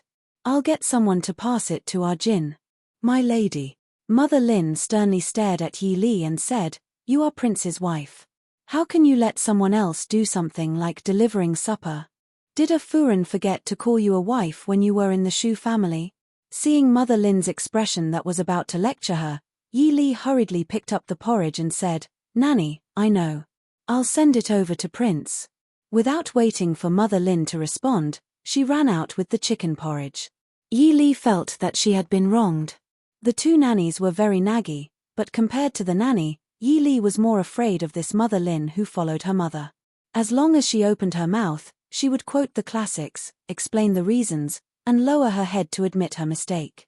A normal person would not be able to withstand this kind of verbal and mental attack.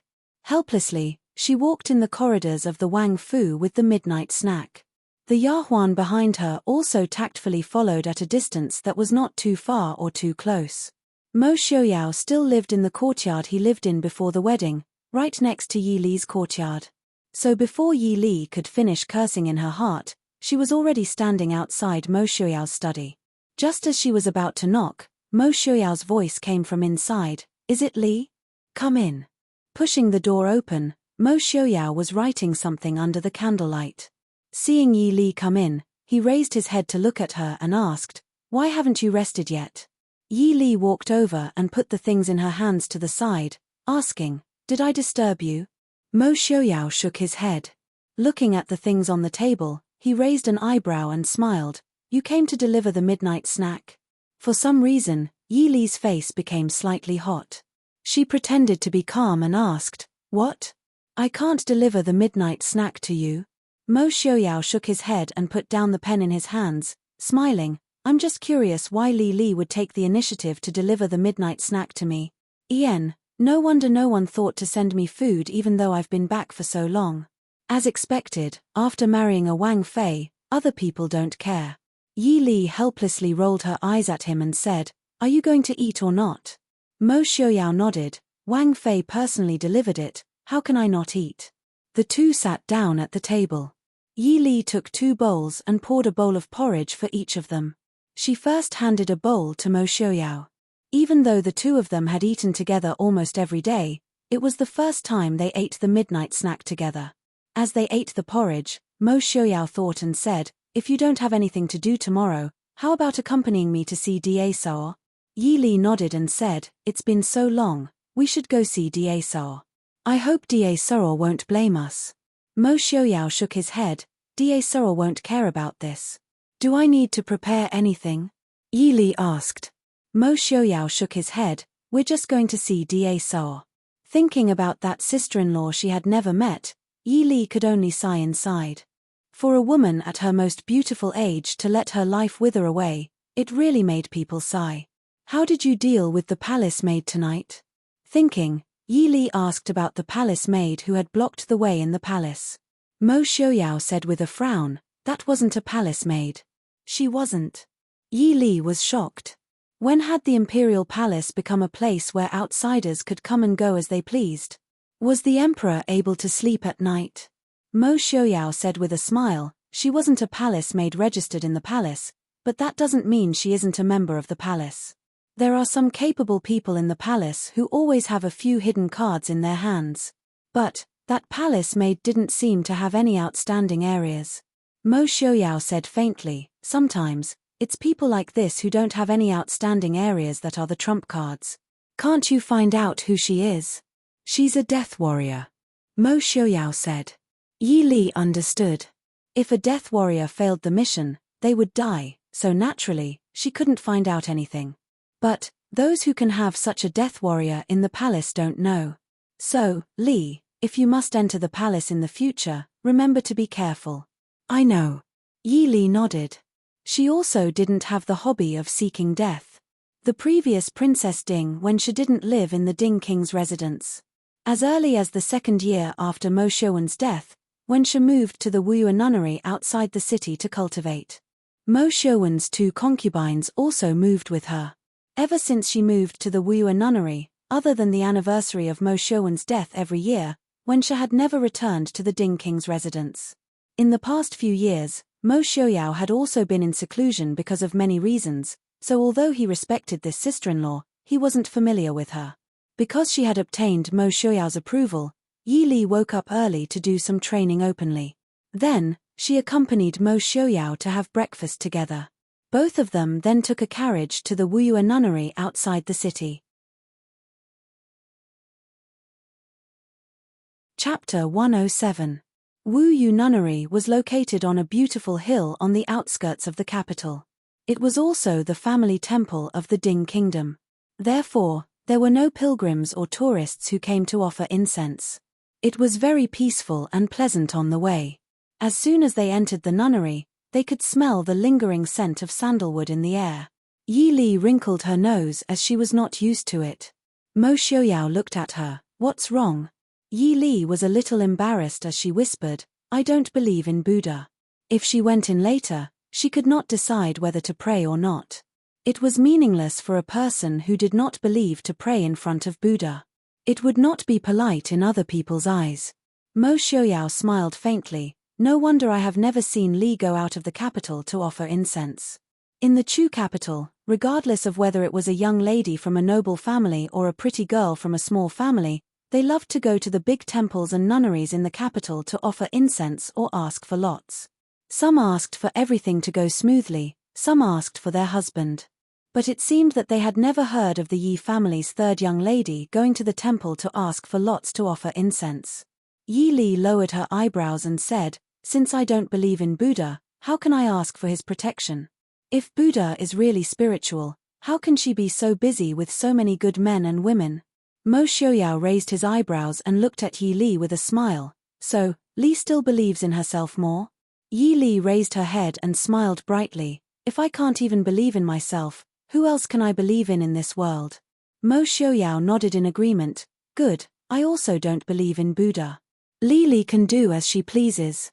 Not long after, a little nun came out from inside to bring the two of them in. Wensha was a very gentle woman. Although her appearance was not very outstanding, the calm and peaceful expression between her eyebrows added a unique flavor to her appearance. Even the grey monk robe could not hide the gentleness and grace of a scholarly family. Seeing the two of them come in, her calm eyes did not have any ripples. It was obvious that her heart was as still as water, or it could be said that her heart was withered. Xiaoyao greets sister-in-law. Mo Xiaoyao pulls Yi Li forward and says to Wen, Sister-in-law, this is Li Li. Yi Li went forward and bowed respectfully. Greetings, sister-in-law. Wensha's gaze fell on Mo Xiaoyao's wheelchair and face, and then quickly turned to Yi Li. A trace of sadness flashed through her calm eyes. She said softly, Forget it. Sister-in-law, come and have a seat. Yi Li thanked Madame Wen and sat down beside her. Madame Wen pulled her to have a look. She picked up an old brocade box and handed it to her. She said, My sister-in-law is not a worldly person. I don't have a gift for you. This was given to me by Prince, your eldest brother, when I had just married into the Ding King's manor. He said that it was left behind by his imperial mother. Keep it. This. Although the brocade box looked old, its surface was very smooth. It could be seen that someone often took it out to wipe it. This should be a souvenir that Wensha kept. Madame Wen smiled faintly and shook her head. Keep it. I don't need these now. Yi Li no longer refused. She put away the brocade box and said, Thank you, sister-in-law. Madame Wen looked at Yi Li and said, Your eldest brother only has a DI as a brother. As a sister-in-law, I am of no use. In the future, sister-in-law and a DI need to support each other and live a good life. Yi Li understood that Madame Wen was talking about the change in the Ding King's manor. She did not stay in the Ding King's manor to manage the affairs for Mo Xiaoyao. Instead, she left the seriously injured and disabled Mo Xiaoyao and left the manor to cultivate. Yi Li did not think that Madame Wen was wrong. At that time, she was a girl who was not even 20 years old. She was not even a girl that could be cultivated by a noble family. When her husband suddenly passed away and the only bloodline in the manor was seriously injured and disabled, a woman who was not strong enough could not support the entire Ding King's manor. Thank you, sister-in-law, for your teachings. Yi Li nodded. She glanced at Mo Xiaoyao and said softly, Since I am married to the prince, we will share honor and disgrace in the future. Good. Then I am relieved. Madame Wen nodded with relief. Yi Li frowned. She hesitated for a moment before saying, Sister-in-law, you must be lonely living here alone. I don't know if you should return to the manor. It is not inappropriate for sister-in-law to cultivate in the manor. Madame Wen shook her head and said, I am used to the peace here. I will not be used to going back. Yi Li persuaded again and again, but Madame Wen refused. She had no choice but to give up. After talking for a while, Madame Wen asked the two to stay for lunch. She said that she wanted to copy scriptures and asked Mo Xiaoyao to take Yi Li to walk around. Although Wuyue Nunnery was a family temple, it was not small. Yi Li pushed Mo Xiaoyao through the quiet bamboo forest behind the nunnery. Because of Madame Wen, her mood was inevitably heavy. Li, if it were you, you would not be like sister-in-law, right? After a long time, Mo Xiaoyao asked in a low voice. Yi Li nodded. She suddenly remembered that Mo Xiaoyao could not see her movements and said, I won't. I will try my best to live a better life. Mo Xiaoyao smiled faintly and said, that is good. Sister-in-law is actually not suitable to be the king's princess consort. Our Mo family has wronged her. If it were not for the fact that elder brother wanted to avoid Mo Jingqi's suspicion, perhaps he would not have chosen Madame Wen, who was born in an ordinary scholarly family. Yi Li thought for a moment and said, perhaps sister-in-law does not regret it. Every time Madame Wen mentioned her husband, Yi Li could see a faint gentleness and reminiscence in her calm eyes. Perhaps Mo Xiaowen had chosen her for the king's mansion, but Madame Wen might have feelings for Mo Xiaowen, or Mo Xiaowen might have feelings for Madame Wen. Mo Xiaoyao smiled faintly and said, the king's mansion has never given her a chance to regret it. Da Chu state did not forbid women who had lost their fathers from remarrying, but it was not so easy for widows in the king's mansion to remarry. Without enough courage to face the world, Madame Wen could not even think of making herself regret. But, Li, I allow you to regret it. Prince, tell me honestly, if you die, can I remarry? Yi Li raised her brows and asked. Mo Xiaoyao did not object and nodded. That is what I meant. Yi Li looked at the sky and rolled her eyes at a place where Mo Xiaoyao could not see. A wave of anger that came out of nowhere made her laugh coldly. Then, does Prince want to die early, or do you want to die early? She raised her brows at her strange words. Mo Xiaoyao smiled, I still want to die peacefully. Really? That's not good news. Move aside. Before Yi Li could finish her sentence, Mo Xiaoyao suddenly turned and pushed Yi Li away. Swoosh. Swoosh, swoosh. A burst of sound pierced through the air and 3 diamond-shaped darts that emitted a cold blue light were nailed to the bamboo beside Yi Li. Since you're here, why don't you come out and meet me? Mo Xiaoyao lowered his eyes and stared at the hand that was placed on the wheelchair armrest. Ha ha. Mo Xiaoyao, you're finally willing to come out of the king's mansion? I thought you would hide inside for the rest of your life and not dare to come out to meet people. A presumptuous laugh sounded and a tall figure appeared in the bamboo forest. Soon, a group of black-clothed people surrounded the 3 people in the middle. Mo Xiaoyao raised his head and looked at the person who came. The smile on his lips was as cold as snow.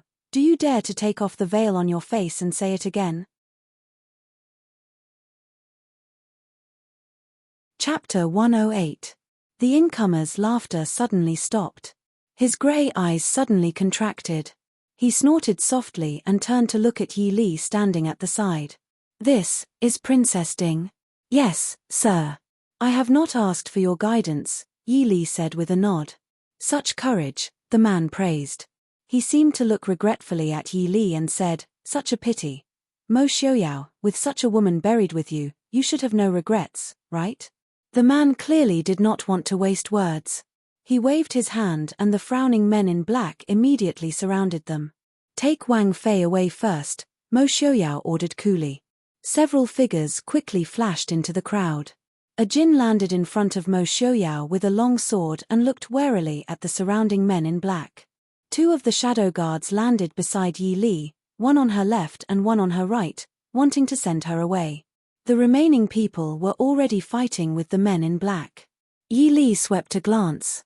A Jin had only brought 7 or 8 people. She had taken away 2, so there were only 5 left. There were at least 20 to 30 assassins in black. Without time to think, Yi Li waved away the shadow guard who was pulling her and said, stay and help. Wang Fei. The shadow guard stilled and wanted to say something in disagreement. Yi Li had already lost her patience and walked past them. She casually took down an assassin who was trying to sneak up on her and said coldly, what are you talking about? Take care of these people first. As she spoke, she nimbly kicked away an attack from another. When she landed, she stepped on the body of the assassin who had just been put on the ground and was about to jump up. The assassin on the ground wailed and then fainted. The two shadow guards exchanged a look. They would follow Wang Fei's orders and take care of these assassins first. Even though they were well-trained shadow guards, they did not understand what move Wang Fei had used. However, this did not stop them from seeing Wang Fei block an assassin in 2 moves and stomp on another assassin until he fainted. If he was lucky, he would be bedridden for 3 to 5 months. If he was unlucky, he would be paralyzed for life. Yi Li's attack was successful, and her heart was at ease. Although Yi Li had a certain level of confidence in her skills, she had never been able to determine the depth of ancient martial arts. After all, in this era, she had never really encountered a situation that required her to use her full strength. Judging from Mr. Feng Yu's light body technique, he would not be easy to deal with. After all, in modern times, no matter how powerful you are, you can't fly everywhere. But fortunately, not everyone had young Master Feng Yu's light body technique of flying around. If it was only close combat, Yi Li felt that she could deal with most of the experts. These assassins clearly did not think that this seemingly harmless Princess Ding would be able to knock down one person in 1 move. By the time they regained their senses, the second person had been knocked down by Yi Li's elbow. Yi Li had learned many things in her previous life. She had learned martial arts, taekwondo, judo, and so on from a young age. Of course, she had many brothers and sisters at home, so she had plenty of fighting experience. After entering the army, especially the special forces, the direction of learning had changed from defeating the opponent to killing the opponent. Women were not as strong as men, so Yi Li's focus had always been on technique and speed. She wanted to kill the opponent in 1 move. Not to mention the women, even the men in the team did not dare to exchange blows with her. In the beginning, she was not very familiar with it. After knocking down 2 people, Yi Li gradually felt that the feeling of the past was slowly returning. The results of her unrelenting training over the years were showing. Otherwise, no matter how much combat experience Yi Li had and how many techniques she had, it would be useless if her body could not keep up. Wang, Princess Consort. Jin, who had been loyally guarding Mo Xiaoyao, couldn't help but be shocked speechless when he saw the scene. Was the person who had kicked an assassin taller than him until he spat out blood really the gentle and graceful Princess Consort? Jin vaguely remembered that one night, he seemed to have seen Princess Consort use some method to knock Prince Li unconscious. He had always thought that Princess Consort had used some hidden weapon. Now, it seemed that it was completely possible that she had used brute force. Yi Li. Mo Xiaoyao's voice rang out from behind her. At the same time, a sharp sword swung at her from behind. Yi Li hurriedly bent back and barely dodged the sword that was coming at her. At the same time, a dagger that had appeared in her hand at some unknown time swept across the wrist that was holding the sword. Then she grabbed that hand and used his standing posture to twist backwards. With a crack, the person's arm fell to the ground with his eyes open. Yi Li looked down in puzzlement. At some unknown time, a small knife had been stabbed into the person's back. The blade had been stabbed into the flesh and only the handle was left outside. Clearly, he had been killed with 1 blow. Yi Li raised an eyebrow. She quickly dodged the entanglements of the assassins and came to Mo Xiaoyao's side. Mo Xiaoyao said with a frown, "Didn't I tell you to leave first?" Yi Li and Jin were on guard against the surrounding assassins. She said, "What if we encounter another group of people when we go out? Will Da Suro be fine? Someone has gone to protect Da Suro." Mo Xiaoyao said indifferently, "There are many mechanisms in Wu Yu nunnery. If those people had barged into Wu Yu nunnery first, we would have discovered them long ago." In this short period of time, more than half of the 20 over assassins had fallen. The man who had been standing at the side watching sneered, "The shadow guard of Ding King's palace is indeed worthy of their reputation. It's a pity that there are too few of them." The man suddenly jumped up and the long sword in his hand quickly stabbed towards Mo Xiaoyao. Jin immediately went forward with his sword to block him. The 2 of them had exchanged more than 10 blows in an instant. But Jin was only a youth in his teens. With a moment of carelessness, he was knocked away by the man's arrow. A hideous bloody wound was left on his right arm. The man did not pay attention to Jin. After dodging his sword, he immediately turned towards Mo Xiaoyao again. A jinn cried out in alarm. He wanted to get up to save him, but he was held back by the two assassins behind him. Li, move aside. Mo Xiaoyao pushed Yi Li away. At the same time, he moved his wheelchair backwards. After dodging the first sword, an even fiercer second sword came right after. A person sitting in a wheelchair who was unable to move was naturally not as nimble as a person standing. Mo Xiaoyao turned his head and stabbed his sword into the back of the wheelchair. At the same time, Mo Xiaoyao suddenly stretched out a hand to pinch the blade of the sword. With a slight movement of his sleeve, a bunch of concealed weapons flew towards the man. The man was startled. He quickly withdrew his sword and quickly retreated a few feet away to avoid the concealed weapons that were flying towards him. The man sneered and once again rushed forward. He had clearly seen that Mo Xiaoyao's greatest weakness was that he was unable to move. No matter how great his ability was, no matter how many concealed weapons he had, there would be a time when he ran out of them. Mo Xiaoyao did not dodge anymore. With a shua sound, a long whip flew out. The distance between the two of them was pulled apart. For a moment, neither of them could do anything to the other. Yi Li stood at the side and was not in a hurry. From time to time, she would help take care of someone who wanted to sneak attack Mo Xiaoyao. At the same time, she stared at that person, trying to figure out his weakness. Finally, when Mo Xiaoyao's long whip wrapped around the man's sword, Yi Li sneered. She pulled out the golden hairpin on her head and threw it at the man's wrist. The moment the man was forced to let go of his sword, she rushed forward and mercilessly attacked the man's vital points with her dagger. Yi Li's moves were definitely vicious even if one looked at all the martial arts manuals. In just 3 to 5 moves, the man's right arm and left shoulder had been stabbed. Yi Li snorted in dissatisfaction. She ignored the man's right hand and stabbed the dagger into the man's chest. The man's expression changed. His right hand quickly and fiercely slapped towards Yi Li. At this time, it was too late for Yi Li to retreat. Suddenly, the slender tail of the whip wrapped around Yi Li's waist and she was quickly pulled back by a force. Yi Li smoothly avoided the man's right hand and landed steadily in front of Mo Xiaoyao. Chapter 109. Not far away, the man's face was ashen white. He gritted his teeth as blood poured from the wound in his chest. When he had been pulled away by Mo Xiaoyao's long whip, Yi Li had taken the opportunity to twist the dagger in his chest. The sharp dagger had turned half a circle in his chest before being pulled out. At this time, there was a bloody hole in his chest that couldn't be covered. Yi Li looked down at the dagger in her hand and frowned in dissatisfaction. This dagger was trash compared to her favorite tri-edged bayonet. Cough cough, such a good ding country Wang Fei. I didn't think that you had hidden your skills so well. The man pressed on the wound in his chest and coughed before speaking in a raspy voice. I won't attack if people don't attack me. Yi Li stared at him and said coldly. It's my loss today. Mo Xiaoyao, you're lucky today to have married such a powerful Wang Fei. The man glanced at his subordinates, who had been taken care of, and knew that the assassination had failed on the verge of success. Even if there were still 7 or 8 of them, his subordinates could not match the shadow guard of the Ding country Wang Fu if they had the same number of subordinates. However, you can dodge once or twice, but you can't dodge 8 or 10 times. Mo Xiaoyao, do you know how many people want your life? Ha ha. I'll wait for you underground. Finishing, the man gave up on Mo Xiaoyao and Yi Li.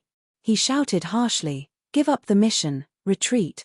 Then as the other assassins retreated, they blocked the path of the shadow guard that wanted to chase. In the end, they were killed by one of them. Chase. Mo Xiaoyao shook his head and said, don't chase a cornered enemy. Let's go back first. The shadow guard that wanted to chase immediately stopped in their tracks. Under a jinn's orders, they checked the assassins on the ground. A jinn ignored the wound on his right arm and tightly gripped his sword. Wang Fei, you're very strong. Yi Li shook her head, I was just lucky. Although he had won that battle easily, if not for Mo Xiaoyao's help, he would have been seriously injured even if he had been able to defeat the assassin. In the end, whether it was strength or agility, he was still lacking.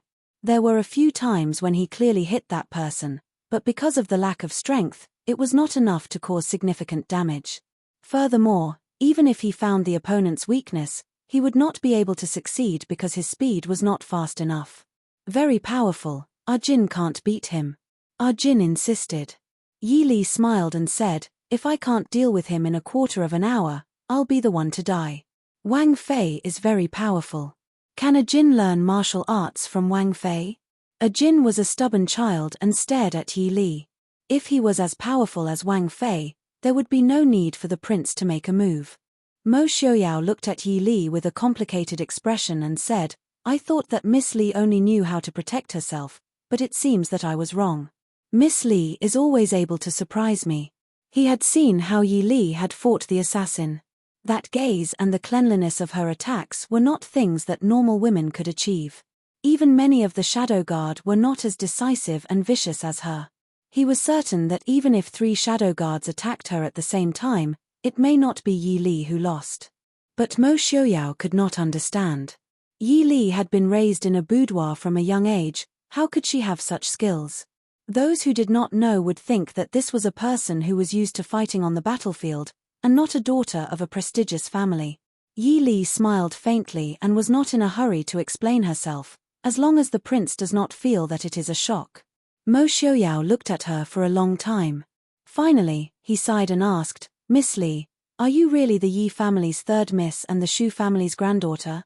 Yi Li said, naturally. Then. Wait until you want to say it. Yi Li was stunned. She looked at Mo Xiaoyao and did not say anything for a long time. With Mo Xiaoyao and the Ding King's palace's situation, to be able to say such words made her feel very surprised. After a while, Yi Li said in a low voice, although I cannot tell you right now, I can guarantee that I am Yi Li.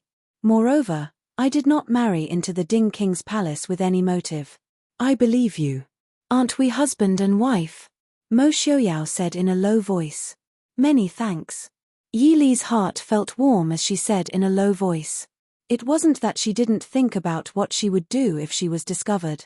Originally, she thought that she would first learn martial arts from the master Mo Xiaoyao found and then slowly get used to it. Actually, this seemed very unreliable. At least she wasn't sure if she could hide it from Mo Xiaoyao. If she aroused Mo Xiaoyao's suspicions, then it would be even more troublesome.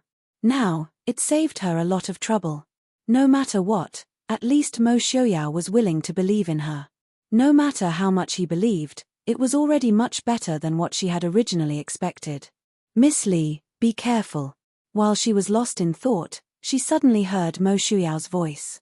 Yi Li suddenly turned around and a sleeve arrow shot towards her. The dagger in Yi Li's hand instantly flew out. A clear shadow moved in front of her and a figure pushed her to the ground. Mo Xiaoyao. Yi Li hesitantly called out. She raised her hand to support Mo Xiaoyao's back and instantly felt wet. Mo Xiaoyao powerlessly fell beside her and said with a faint smile, I'm fine. Prince. Jin rushed over to help Mo Xiaoyao up. Mo Xiaoyao's face was deathly pale as he frowned and said, I'm fine. See if there are any survivors. Yi Li sat up and looked in front of her. The person who had just shot the sleeve arrow had already fallen to the ground, dead. And that person was the person she had knocked unconscious before. She didn't know when he had woken up. She couldn't help but bitterly laugh in her heart. After leaving the battlefield for so long, did she forget what it meant to be vigilant? She had actually left several survivors in this kind of battle. No. In reality, other than the last one, she hadn't killed a single one. If these people woke up at some unknown time, she couldn't help but shiver. A slightly warm hand covered her hand. Mo Xiaoyao looked at her and said with a faint smile, Miss Li, I'm fine. Yi Li lightly bit her lips and said hatefully, You're injured and you're fine? Then how can you be fine? Letting Jin support Mo Xiaoyao, Yi Li got up and took back her dagger to wipe it clean. Then she tore the clothes on his back and checked that the blood flowing out was normal. There should be no poison on the arrow. She was slightly relieved. Mo Xiaoyao said in a low voice, I'm fine as long as I'm not dead. Yi Li gritted her teeth and waved her hand to let Jin and the people beside her take him back to the Wuyue nunnery. Without her order, the shadow guard had already flown away. He must have gone to find a doctor. When they returned to the Wuyue nunnery, as Mo Xiaoyao said, there were no assassins in the Wuyue nunnery. Wen had been waiting for them at the door after receiving the news. Seeing a group of people coming back, they hurried to welcome them and led them to the prepared guest room. Although Mo Xiuyao's injury didn't look serious now, Yi Li had just checked that the assassin's sleeve arrows were all barbed. She could imagine how bloody the arrows would be when they were taken out later. Worried that Wen would be frightened, Yi Li asked Wen to go back to the room to have a rest. Wen looked at her and still went to prepare food for them with a worried look. Chapter 110. Mo Xiuyao sat on the bed. Because of the wound on his back, he occasionally frowned. Yi Li asked worriedly, "Is it very uncomfortable?" "The doctor will be here soon." Mo Xiuyao grimaced and said, "The doctor will only come to take the arrow. Let a Jin do it. He should be more efficient than the other doctors." Yi Li frowned and looked sideways at a Jin. "Does he know how to take the arrow? This arrow has a hook. If it was a normal arrow, and it did not hit a vital point, he could just pull it out. But an arrow with a hook was very difficult to pull out. If he forcefully pulled it out, a large piece of flesh would be torn off." A Jin shook his head with a serious expression. Mo Xiuyao was helpless. If the arrow pierced through, it would have been much easier. Yi Li looked at him coldly and couldn't help but mock. If it was 2 inches lower, it would have been much easier. "Li, are you angry?" Mo Xiuyao sighed and looked at her with a gentle gaze. It was as if the person with an arrow in his back was not him. Yi Li lowered her head in annoyance. A moment later, she calmed down and said, "Sorry, I am angry at myself." If she had not been careless and underestimated the enemy, if she had not been so lost in her thoughts, Mo Xiuyao would not have been injured at all. After so many years of living a comfortable life, her vigilance had deteriorated to such a degree. If this had been on the battlefield in the past, it would have been enough for her, Yi Li, to die 17 or 18 times. Sure enough, the doctor came very quickly because he was dragged over by his collar. This doctor was very brave. After being dragged all the way to the ground, he still had the courage to examine Mo Xiuyao's wound without a change in expression. After examining the wound, the doctor took the arrow that Yi Li had brought back and looked at it for a moment. Then he said, "Either this old man uses a knife to cut open the wound and take the arrow out, or poke it in a bit and take it out from the chest. What do you think?" "The back." "Take it out from the front."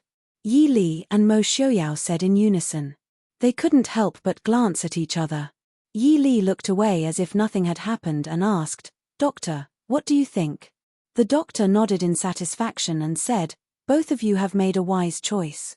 Although it seems painful to remove the arrow like this, it will only hurt for a short while. Using a knife to slowly cut open the flesh requires a slow grinding process. Moreover, the healing process will be slow." Yi Li supported Mo Xiuyao as she looked at the doctor, who was skillfully preparing, and asked, "Doctor, you seem to be very good at this kind of arrow wound."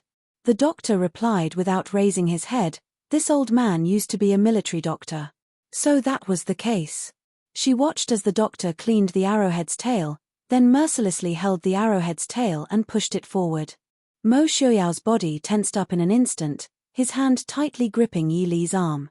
Yi Li didn't say a word as she supported him. She watched as the doctor wrapped a sturdy strap around the exposed barbed arrowhead and pulled. A spray of blood flew out. The entire sleeve arrow left Mo Xiuyao's chest. The doctor took the strong wine from the side and cleaned the wound. Then he skillfully bandaged it with white cloth. Only then did he raise his head and wipe away the sweat on his forehead, saying, "It's fine, it didn't hurt any vital parts or bones. Just change it every day and rest for a while." Yi Li looked at the blood in the basin next to her, and the pile of bloody gauze on the ground, asking, "What do you need to take?" "Something to replenish the blood." The doctor disdainfully twisted his mouth, saying, "The prince is still young, his body isn't weak.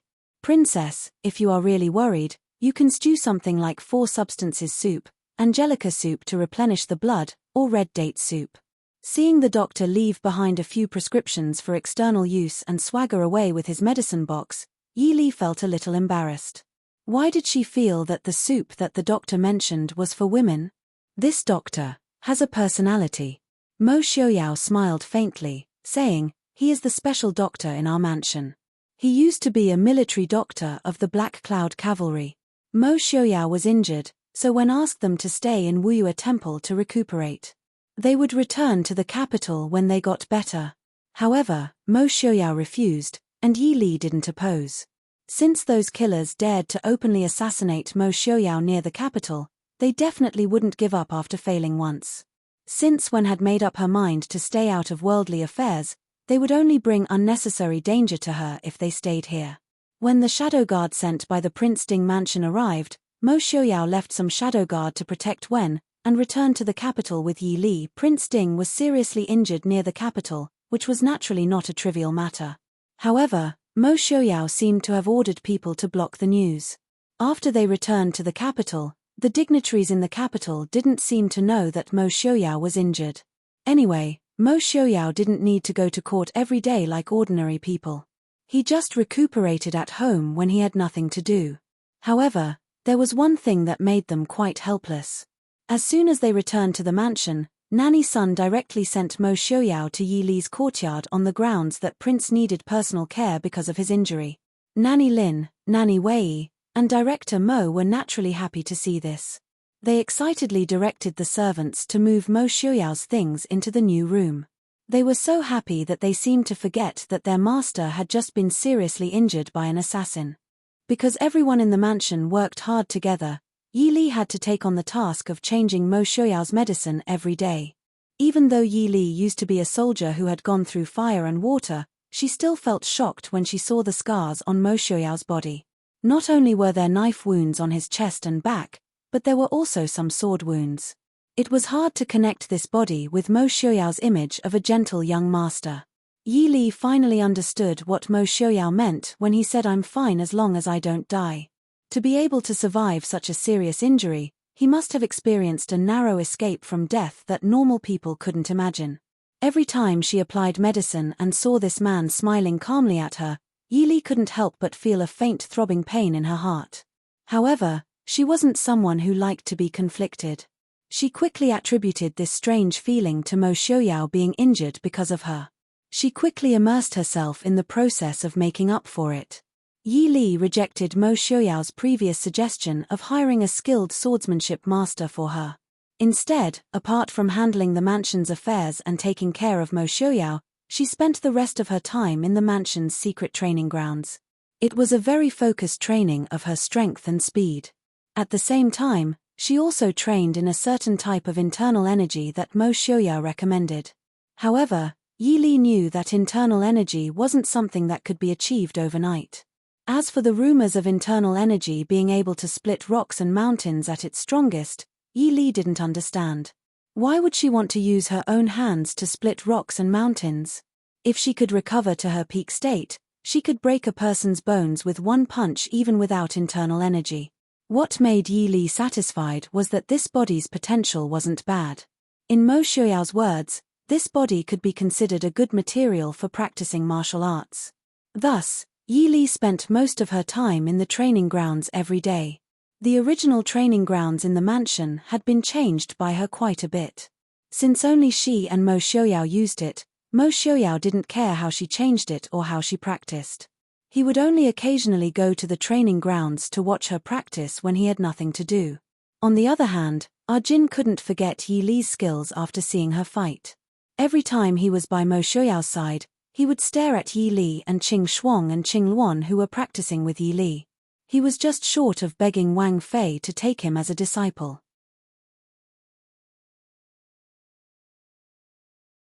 Chapter 111.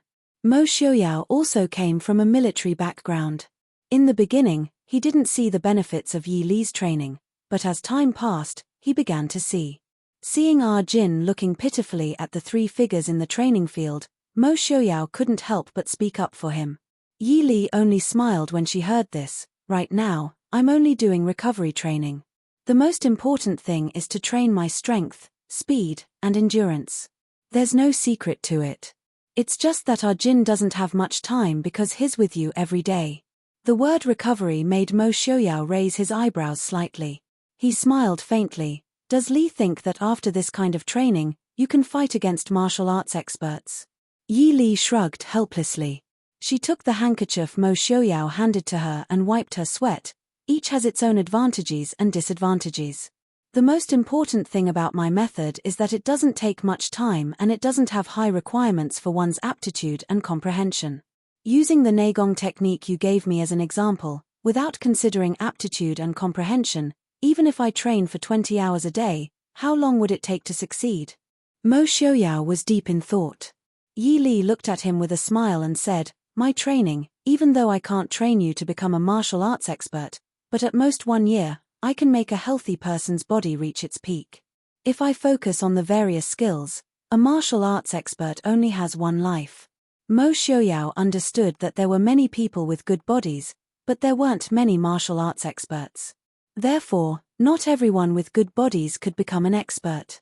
Yi Li clearly wanted to find another way, bypassing Neigong and martial arts. She wanted to make a person strong. Li's way of thinking is very special. I look forward to Li's results. Mo Xiaoyao smiled. Many thanks. Yi Li smiled. She didn't mind revealing some things to Mo Xiaoyao because only Mo Xiaoyao could provide her with what she needed. In the entire Fu, the only 2 people who were dissatisfied with Yi Li's obsession with martial arts were Mother Lin and Mother Wei. It was clear that the 2 mamas couldn't understand why the elegant and graceful young miss would like to play with swords and spears after marrying into the Ding King's Fu. They even tried to persuade Yi Li that women should be gentle and quiet and that if she was too strong, the prince wouldn't like her. When the nagging Yi Li heard the 2 mamas, she wanted to turn around and run. Mo Xiaoyao looked like he was watching a joke and didn't say anything, allowing Yi Li to be bombarded by the 2 nannies. Prince, Wang Fei. Li Wangfu sent an invitation. Chief Steward Mo personally handed over a red and golden dragon and phoenix wedding invitation. Yi Li reached out to take it and raised her eyebrows. Li Wang is welcoming Princess Lingyun as his consort. Chief Steward Mo also knew that the current Li Wangfei was his Wang Fei's blood-related younger sister and explained, Li Wangfu sent an invitation saying that he is marrying Princess Lingyun as his equal consort. These few days, because of Mo Xiaoyao's injury and Yi Li's own matters, she didn't pay attention to things that didn't concern her. Yi Li almost forgot about Princess Lingyun and Princess Xixia's marriage and asked curiously, then, Princess Xixia really entered the palace? Chief Steward Mo reported, Princess Xixia is currently living in Zhaoyang Grand Princess Fu. The Emperor and Empress Dowager's intention seems to be to pick a good day to welcome Princess Xixia into the palace in August. But the title has already been announced. The Emperor has already conferred Princess Xixia as Consort Xia. As for Princess Lingyun, because Shizi Genom of Gojosian is about to leave for Xiling, the wedding is a bit rushed. What Chief Steward Mo didn't say was that although Princess Lingyun was the equal consort was different from the wife consort. Naturally, she didn't need to spend so much time preparing like the wife consort. When is the wedding banquet? Mo Xiaoyao asked. 3 days later. Mo Xiaoyao nodded, saying, I know. Chief Steward, go prepare a gift for I and Wang Fei. Chief Steward Mo said with some hesitation, Prince means to attend the wedding?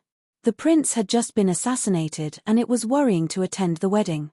Mo Xiaoyao smiled faintly, I can't not go out for such a small matter, right? Go prepare. Yes. Chief Steward Mo quickly responded and left. Not only did he have to prepare Prince Li's gift, but he also had to carefully arrange the guards and shadow guard around the prince and Wang Fei to ensure that nothing went wrong.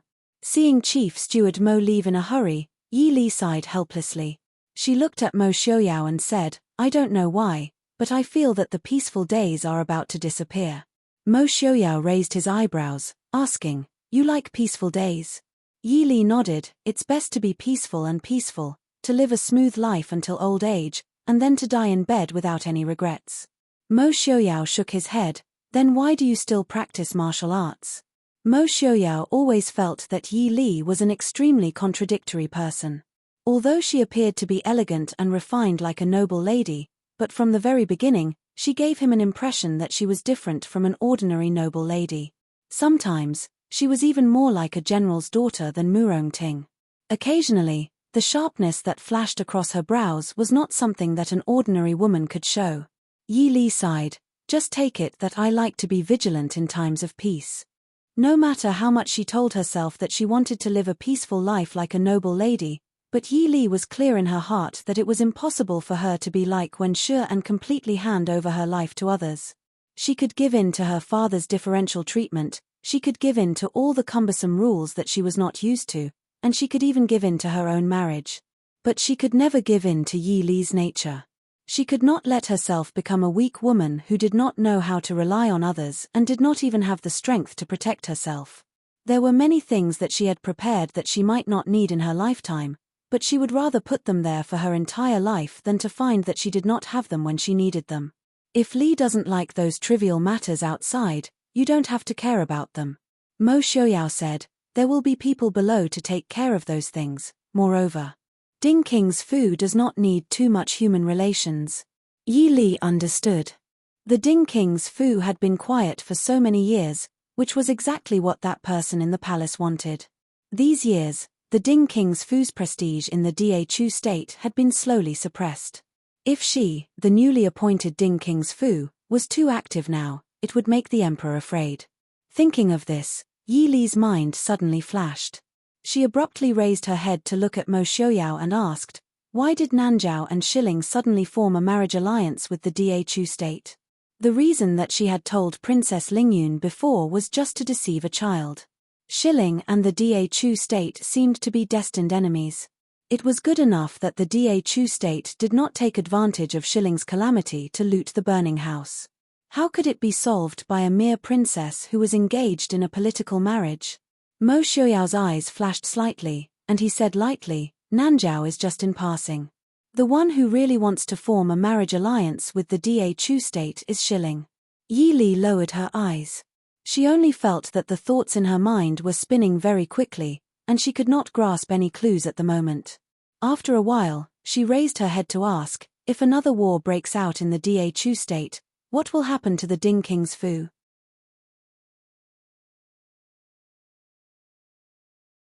Chapter 112. Mo Xiaoyao was startled and a trace of undetectable sorrow flashed past his eyes. After a long time, he said in a low voice, the Ding King's household no longer has anyone who can fight. In less than 5 years, the Ding King's household's 100 years of fame will be annihilated. The common people were always forgetful. Even if the Ding King's household had once protected the Da Chu state for hundreds of years, even if the Da Chu state was like a god of war in their eyes, once the war broke out again and the Ding King's household was powerless, they would not remember their past glory and would only remember their incompetence. However, the Ding King's household could not blame them because they were not in the wrong. Northern militant. In the study room, after a long silence, Yi Li's voice faintly sounded. Looking at Mo Xiaoyao's expressionless face, she sighed softly. Wasn't it good for everyone to live peacefully in the world? Why did they have to drag the common people into the merciless flames of war for some completely unnecessary reasons? Yi Li felt that she would never be able to understand the thoughts of those in power.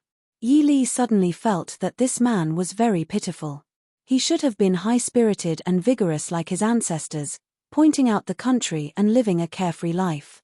However, he could only use his youthful appearance to turn the tide when his elder brother suddenly passed away. As early as when he was 18 years old, he had already given up everything he could to protect the Ding King's household's 100 years of fame. After losing his healthy body and handsome appearance, he still had to carefully face the spying and scheming from all sides, as well as the assassination that would come at any time. As intelligent as he was, perhaps he had already seen the future of the Ding King's household. It was just that he was unwilling and could not admit defeat. Can we retreat? Yi Li asked. However, the moment the words left her mouth, she was annoyed at her own childishness. Since ancient times, how many of those who were powerful enough to shake their masters were able to retreat unscathed? Mo Xiaoyao lightly said, Mo Xiaoyao can retreat. Where can the 800,000 Mohist army and 50,000 Black Cloud cavalry retreat? Yi Li was silent. The people of the Mo family, such as the previous regent Mo Liufang, and even the previous masters of the Mo family would not be more stupid than her. There weren't many masters in the Ding King's residence. Of course, they could just leave. The world was so big, where could they not go? However, The hundreds of thousands of soldiers who were loyal to the Mo family and the Ding Palace would not leave so easily. When the Da Chu state was in trouble, it needed them. When the country was at peace, each of them became a thorn in the emperor's side. Once the master of the Ding king's residence left, the best outcome for them would be to be broken up and suppressed. No one dared to imagine an even worse outcome. Sometimes, in the eyes of an emperor, hundreds of thousands of soldiers might not even be comparable to a chess piece in his hand. If the northern tribes really reignites the flames of war, what do you plan to do? Yi Li asked. Mo Xiaoyao looked at her and said calmly, lead the troops into battle. Li Li, I will send you to Yunju when the time comes. With Mr. Qingyun here, no one would dare to do anything to you. If it were me, the imperial family would not dare to touch you. Yi Li frowned. She suddenly felt that it was a bit ridiculous. They were originally discussing Mo Jingli's marriage. Why did they suddenly run to this kind of thing? Clearly, there wasn't even a shadow of it. But the faint uneasiness in her heart told her that the conversation just now was not her imagination. Even if her brain was damaged, Mo Xiaoyao would not be damaged with her. Turning her face to ignore Mo Xiaoyao's words, Yi Li nonchalantly changed the topic. Li Wang is going to marry an equal consort. Should I make a trip back to the Yi family?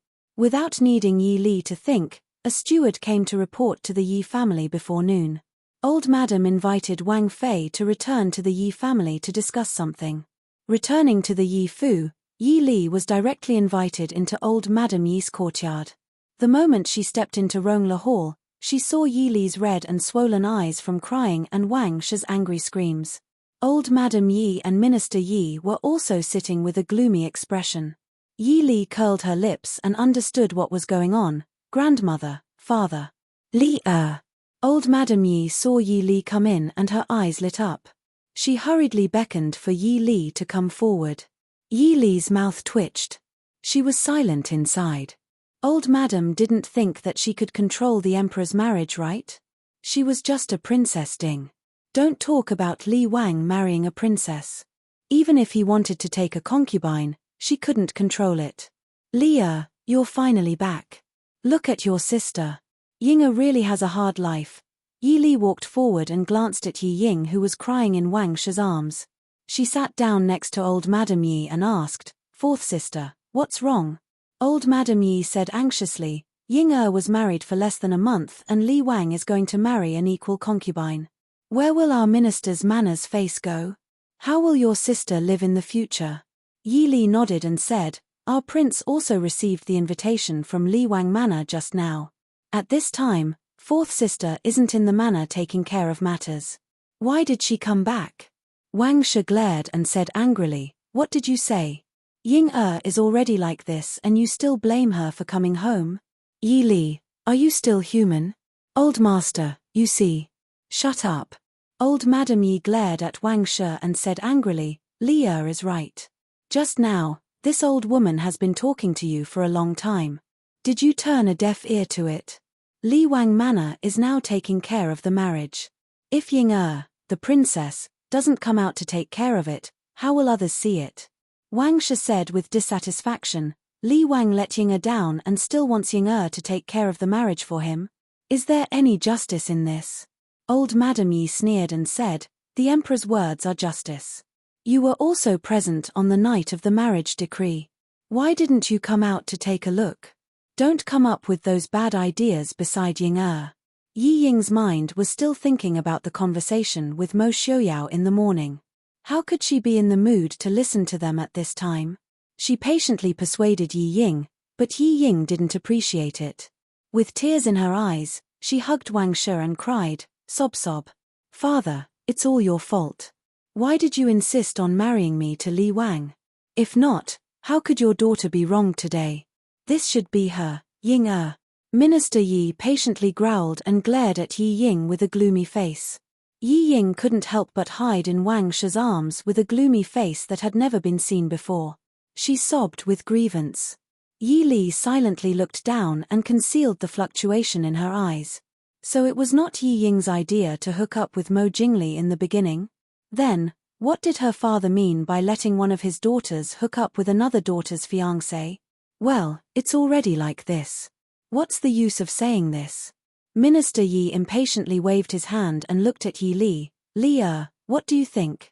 Yi Li suppressed the doubts in her heart, raised her head and said indifferently, it's difficult to follow the emperor's orders. Besides, it's related to the diplomatic relations between the two countries. I'm afraid there's no room for discussion. Minister Yi frowned and said, are we just going to let it go? If it's a lowly one, it's fine.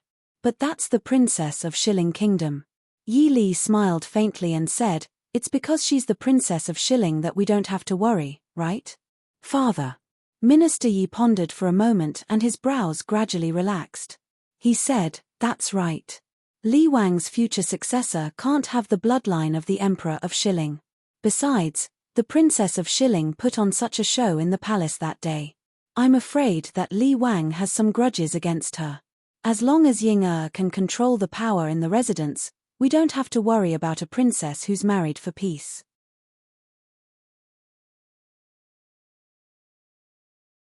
Chapter 113. If fourth sister wants to gain a foothold in the house, I'm afraid you have to start with Xian Zhao, old concubine. Yi Li said softly. What? Yi Ying couldn't help but scream, that old woman has always disliked me, and you want me to flatter her? She has been thinking of ways to torture me. Yi Li frowned and interrupted her. Xian Zhao, old concubine, is Li Wang's aunt and the Empress Dowager's younger sister.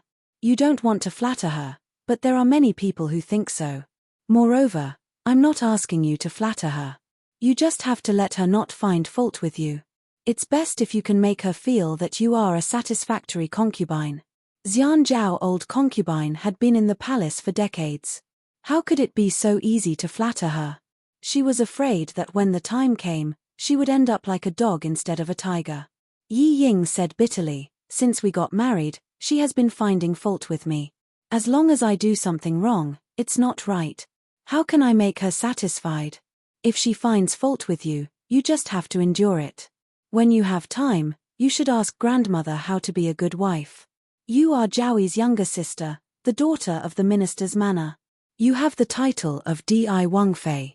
You have far more advantages than Princess Ling Yun, a princess from another country who married into the empire. If you can't do it, then just pack up and go back to the minister's manor. Father and Madam don't mind supporting you for a lifetime. Yi Ying suddenly forgot her grievances and distress. Her small face was red with anger. She stared at Yi Li with a pair of watery eyes. She sneered and said sarcastically, that's right.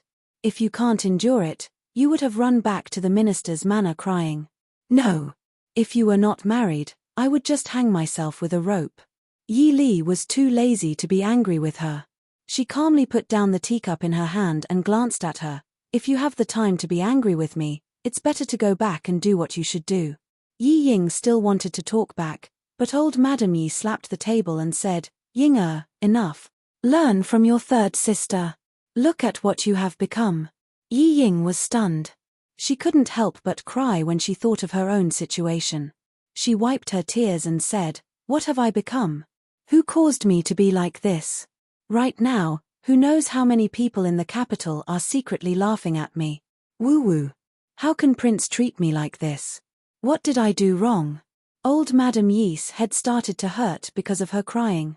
She said irritably, enough, what's the use of crying? You only know how to cry all day long. You're already married. Do you still think that you have your temper when you're at home? Men, send someone to invite Prince Li to bring fourth young miss back. Grandmother. Yi Li stopped her and said, fourth sister, since you're back, there's no harm in staying a little longer. Prince Li would probably come personally to pick her up.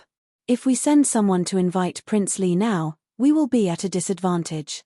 Minister Yi looked at Yi Li with appreciation and said, Mother, Li is right.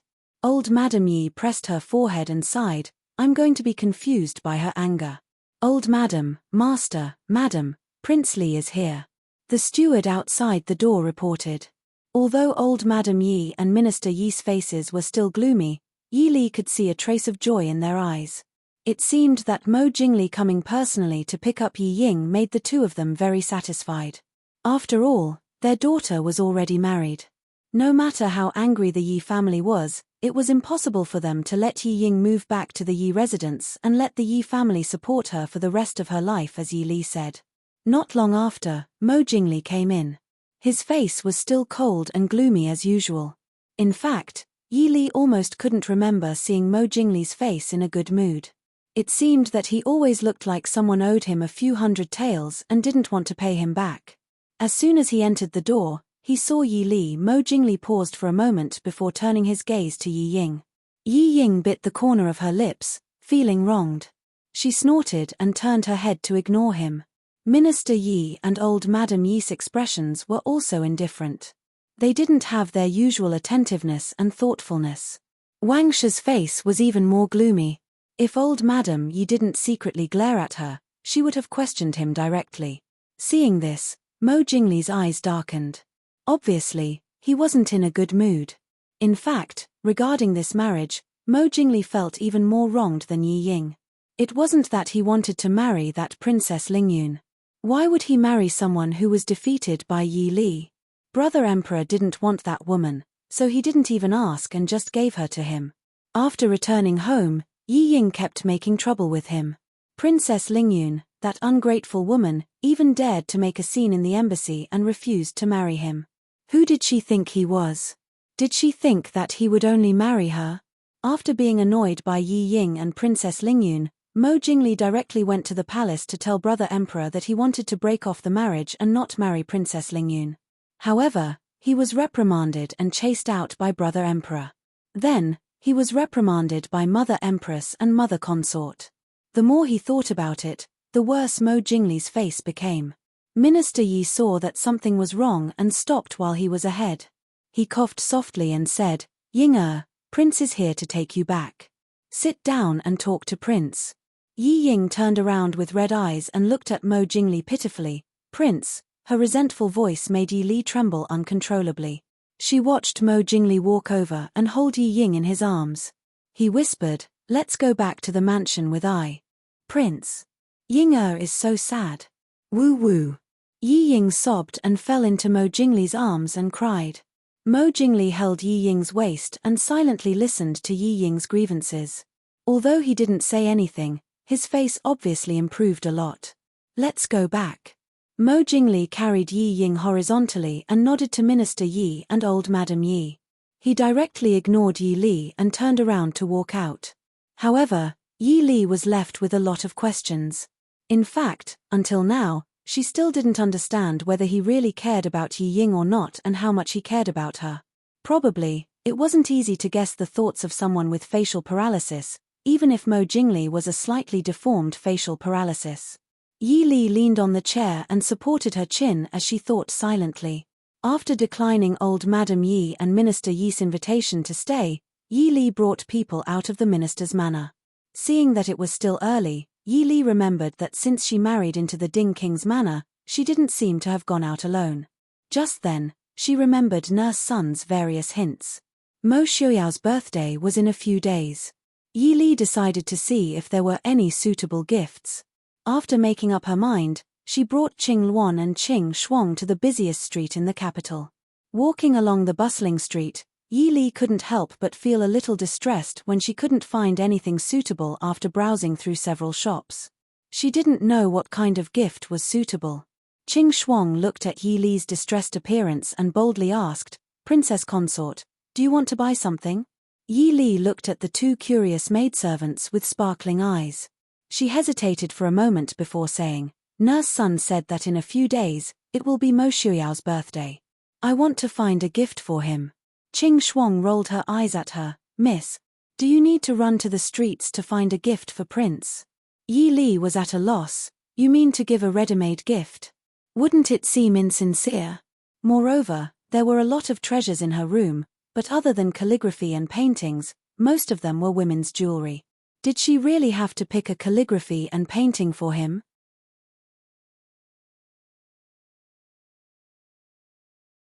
Chapter 114.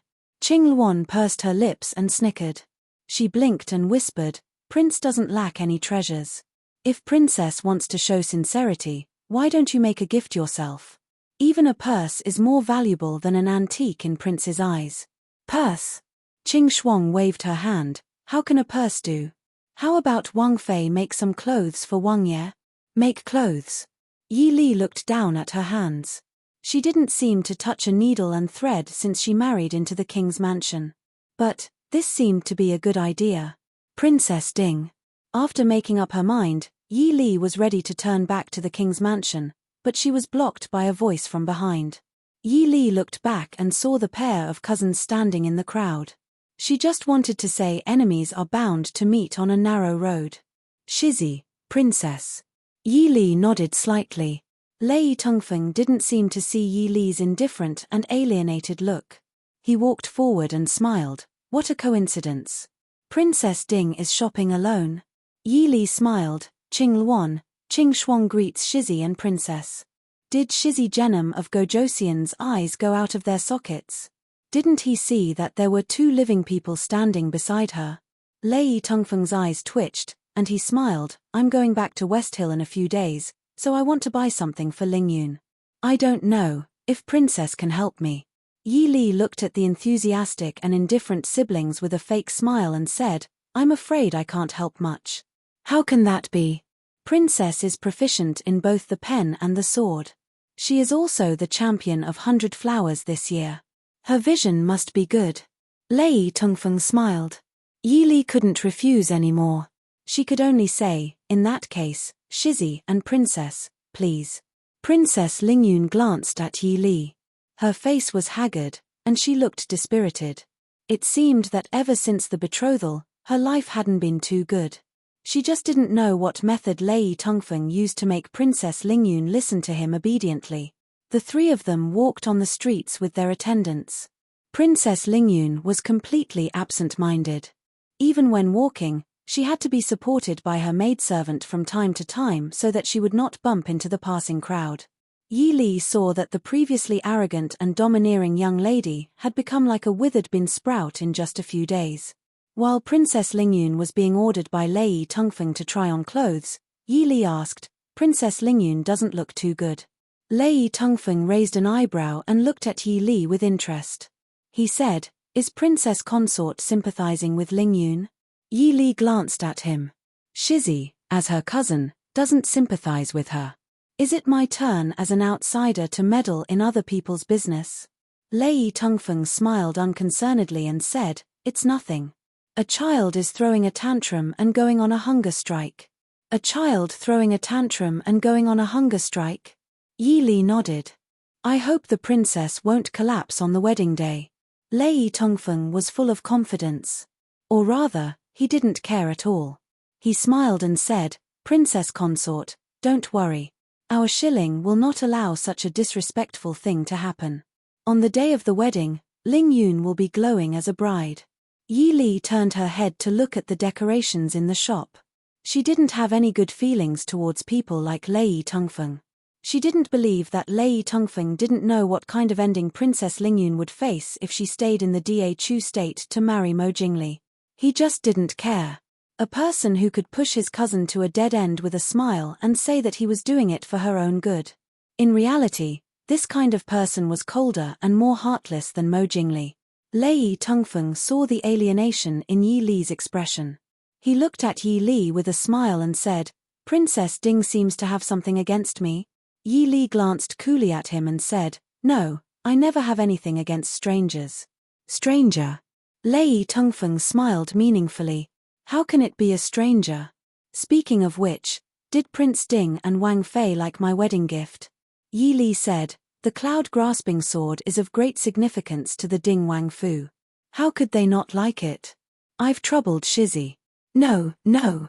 Lei Tongfeng shook his head and said with a smile, the cloud-grasping sword is a gift for Wang Fei. Prince Ding and Wang Fei's gift was sent to the Ding Wang Fu the day after the wedding. Did Wang Fei not receive it? Yi Li stilled and her brows furrowed. She stared coldly at Lei Tongfeng and said, Shizzy has good methods. How many people want such a famous painting, but Shizzy can easily give it away. Lei Tongfeng smiled and said, I'm a rough person. Famous paintings need to be appreciated by refined scholars, right? It seems. Prince Ding and Wang Fei are both very satisfied. Yi Li stared at him. Hua smiled faintly. Shizzy has spent so much effort, how can Prince Ding and I not be satisfied? Speaking of which, Han Mingyue's Chu Jing beauty has long disappeared. To be able to see the former number one beauty of the capital, Yi Li is very fortunate. Interesting. Lei Tongfeng praised and looked at Yi Li with a smile that wasn't a smile. He said, Wang Fei, I don't believe that Wang Fei doesn't know that the woman in the painting is Prince Ding's fiancée. Yi Li looked at him. So, Shizzy gave that painting to make Yi Li feel ashamed? I wouldn't dare. Lei Tongfeng smiled and said, Wang Fei is talented and beautiful. Tongfeng admires you very much. How would I dare to have such thoughts? But Wang Fei should admit that sometimes, what you can't get is the best. Isn't that right? Yi Li raised an eyebrow and said, there are many things you can't get in this world. Shizzy shouldn't have such thoughts. Lei Tongfeng giggled and said, why shouldn't I? This Shizzy feels that as long as you want something, you should use all means to firmly grasp it. Otherwise, wouldn't it be regretful if someone else took advantage of it? Yi Li lowered her eyes and calmly drank tea. The princess is about to come out. Is Shizzy sure you want to chat with Ben Fei here? Lei Tongfeng stilled and said with a helpless smile, Wang Fei really is a straightforward person. Tongfeng can't. Yi Li raised an eyebrow and looked at him silently. Lei Tongfeng smiled and said, it's not a big matter. Someone wants this one to pass a message to Wang Fei. In addition, I also have a question that I would like to ask the princess. I'm all ears. Someone wants me to tell Wang Fei, other people's things will always belong to other people. Lei Tongfeng looked at Yi Li and smiled. Yi Li didn't change her expression. This sentence, does it have anything to do with Shiz's congratulatory gift? Lei Tongfeng shrugged and said, I don't know. This one is only responsible for passing the message. Also, doesn't Wang Fei want to hear what this one wants to ask? Shizzy, please speak. This one just said, this one admires Wang Fei very much. I don't know, if Wang Fei is interested in traveling to Xiling? Yi Li's eyes darkened. Was she being teased?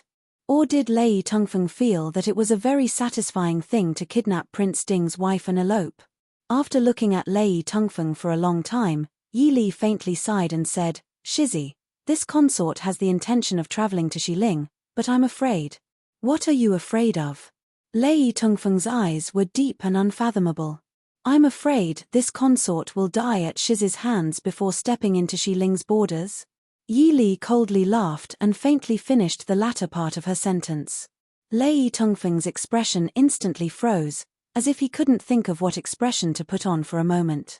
He could only stiffen his face and laugh dryly. What are you saying, Wang Fei? This one is sincerely inviting you. Yi Li stood up and smiled. Since it's like this, if there is a chance in the future, this consort will definitely go with our prince to Xiling to visit Shizzy. Today, I won't disturb Shizzy and princess's time together. Goodbye.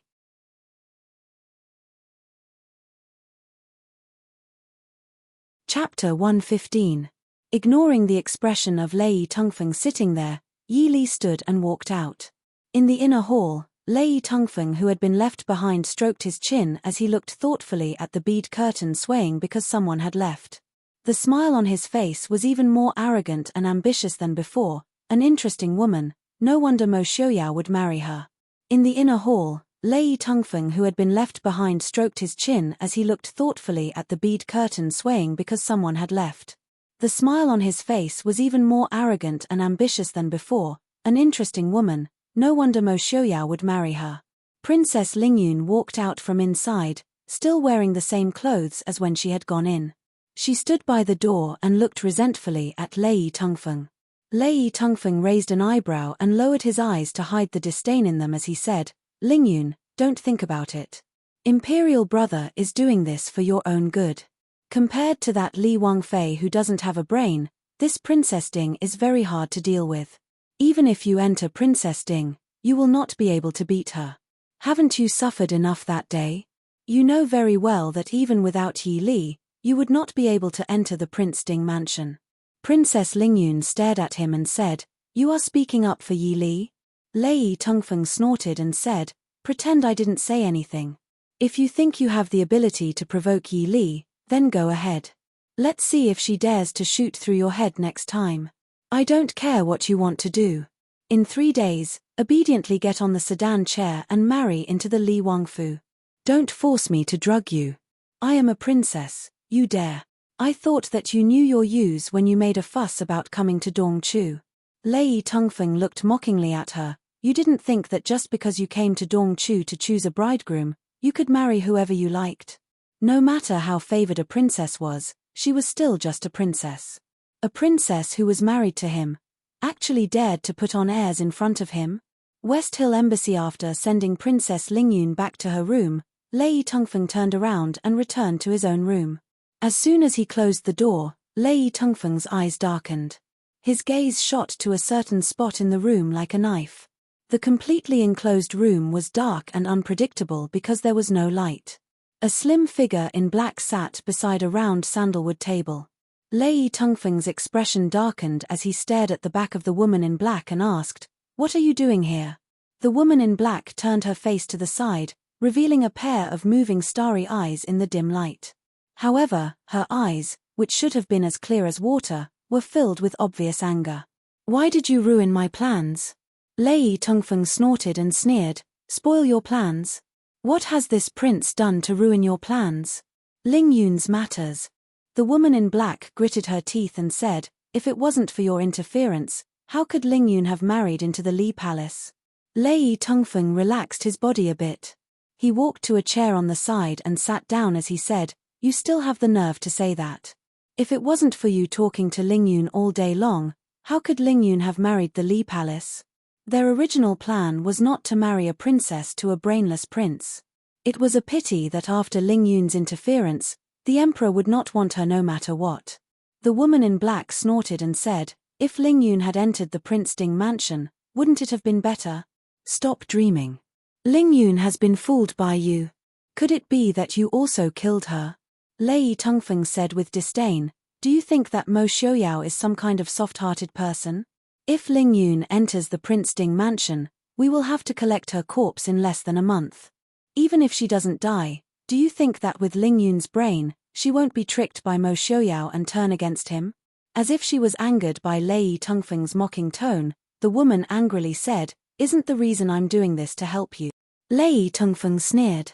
His face clearly showed that he did not believe her. "Help me? Help me? Why didn't you have Ru Yun come? Aren't you certain that with Lingyun's personality, Mo Xiaoyao would never fall in love with her? What a pity. This prince feels that Mo Xiaoyao might fall in love with Yi Li. Impossible." The woman angrily shouted. She quickly realized that she had lost her composure. The black-clothed woman let out a breath and said with a smile, "Don't try to trick me. Mo Xiaoyao's eyes are above his head. How could he fall in love with a woman as good as Yi Li? Good for nothing." Lei Tongfeng muttered. He carelessly swept his eyes over the black-clothed woman before saying, "Mo Xiaoyao's eyes are above his head. That's not necessarily true. Enough. I'm not here to argue with you." Lei Tongfeng lazily looked at her and said, "Then you can just tell me why you came to my room at this time." "I want to stay in Dachu State for a period of time," the black-clothed woman said. "That's fine. Just don't come back to Xiling in the future." Lei Tongfeng waved his hand and nonchalantly indicated that she could leave. "You." The black-clothed woman angrily glared at him. She couldn't say anything for a while. Lei Tongfeng coldly smiled and said, "You think I don't know what you want to do in Dongchu? It's rare to see a woman as greedy as you. However, you should be careful.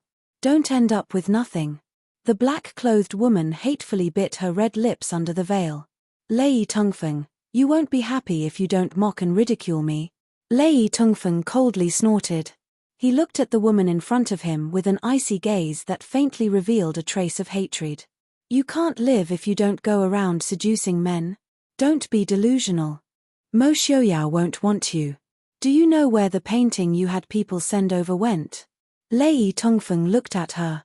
Suddenly, a malicious smile appeared on his face. The black-clothed woman vigilantly stared at him. Lei Tongfeng looked at her with interest. Seeing her eyes gradually become flustered under his gaze, He smiled and said, Mo Xiaoyao sent it to Suja that day.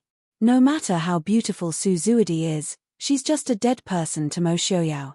What do you think you can do? Do you want to make a bet? I feel that Mo Xiaoyao will definitely fall in love with Yi Li if possible. The black-clothed woman's anger almost wanted to burn Lei Tongfeng to ashes. This time, she took even longer to calm down. She smiled sweetly at Lei Tongfeng and said, Then what about you? Shilling Country's Genom of Gojosian, why are you so interested in Yi Li? Lei Tongfeng's eyes flashed. He quickly smiled and said, Because she's Mo Xiaoyao's woman. From this point of view, her value is obviously much higher than yours. The black-clothed woman's eyes moved. She softly smiled and said, Then, don't you want Mo Xiaoyao's woman? Ha ha. Think about it. If the whole world knew that Mo Xiaoyao's wife ran away with another man, how interesting would that be? Lei Tongfeng frowned. He stared at the black-clothed woman in disgust and said, Knowing Mo Xiaoyao is probably the most unlucky thing in his life. If I want to defeat Mo Xiaoyao, I will defeat him fair and square. There's no need to use such a method. Haha, how could that be? Meeting me should be the happiest thing in his life. Of course, I also think so. The black-clothed woman said softly. Her enchanting eyes revealed traces of nostalgia. Also, Mo Xiaoyao is already crippled. He will never go onto the battlefield again in this life. From another point of view, he will never be defeated. You actually still think that you can defeat him fair and square? The undefeated legend of the Ding Palace for hundreds of years.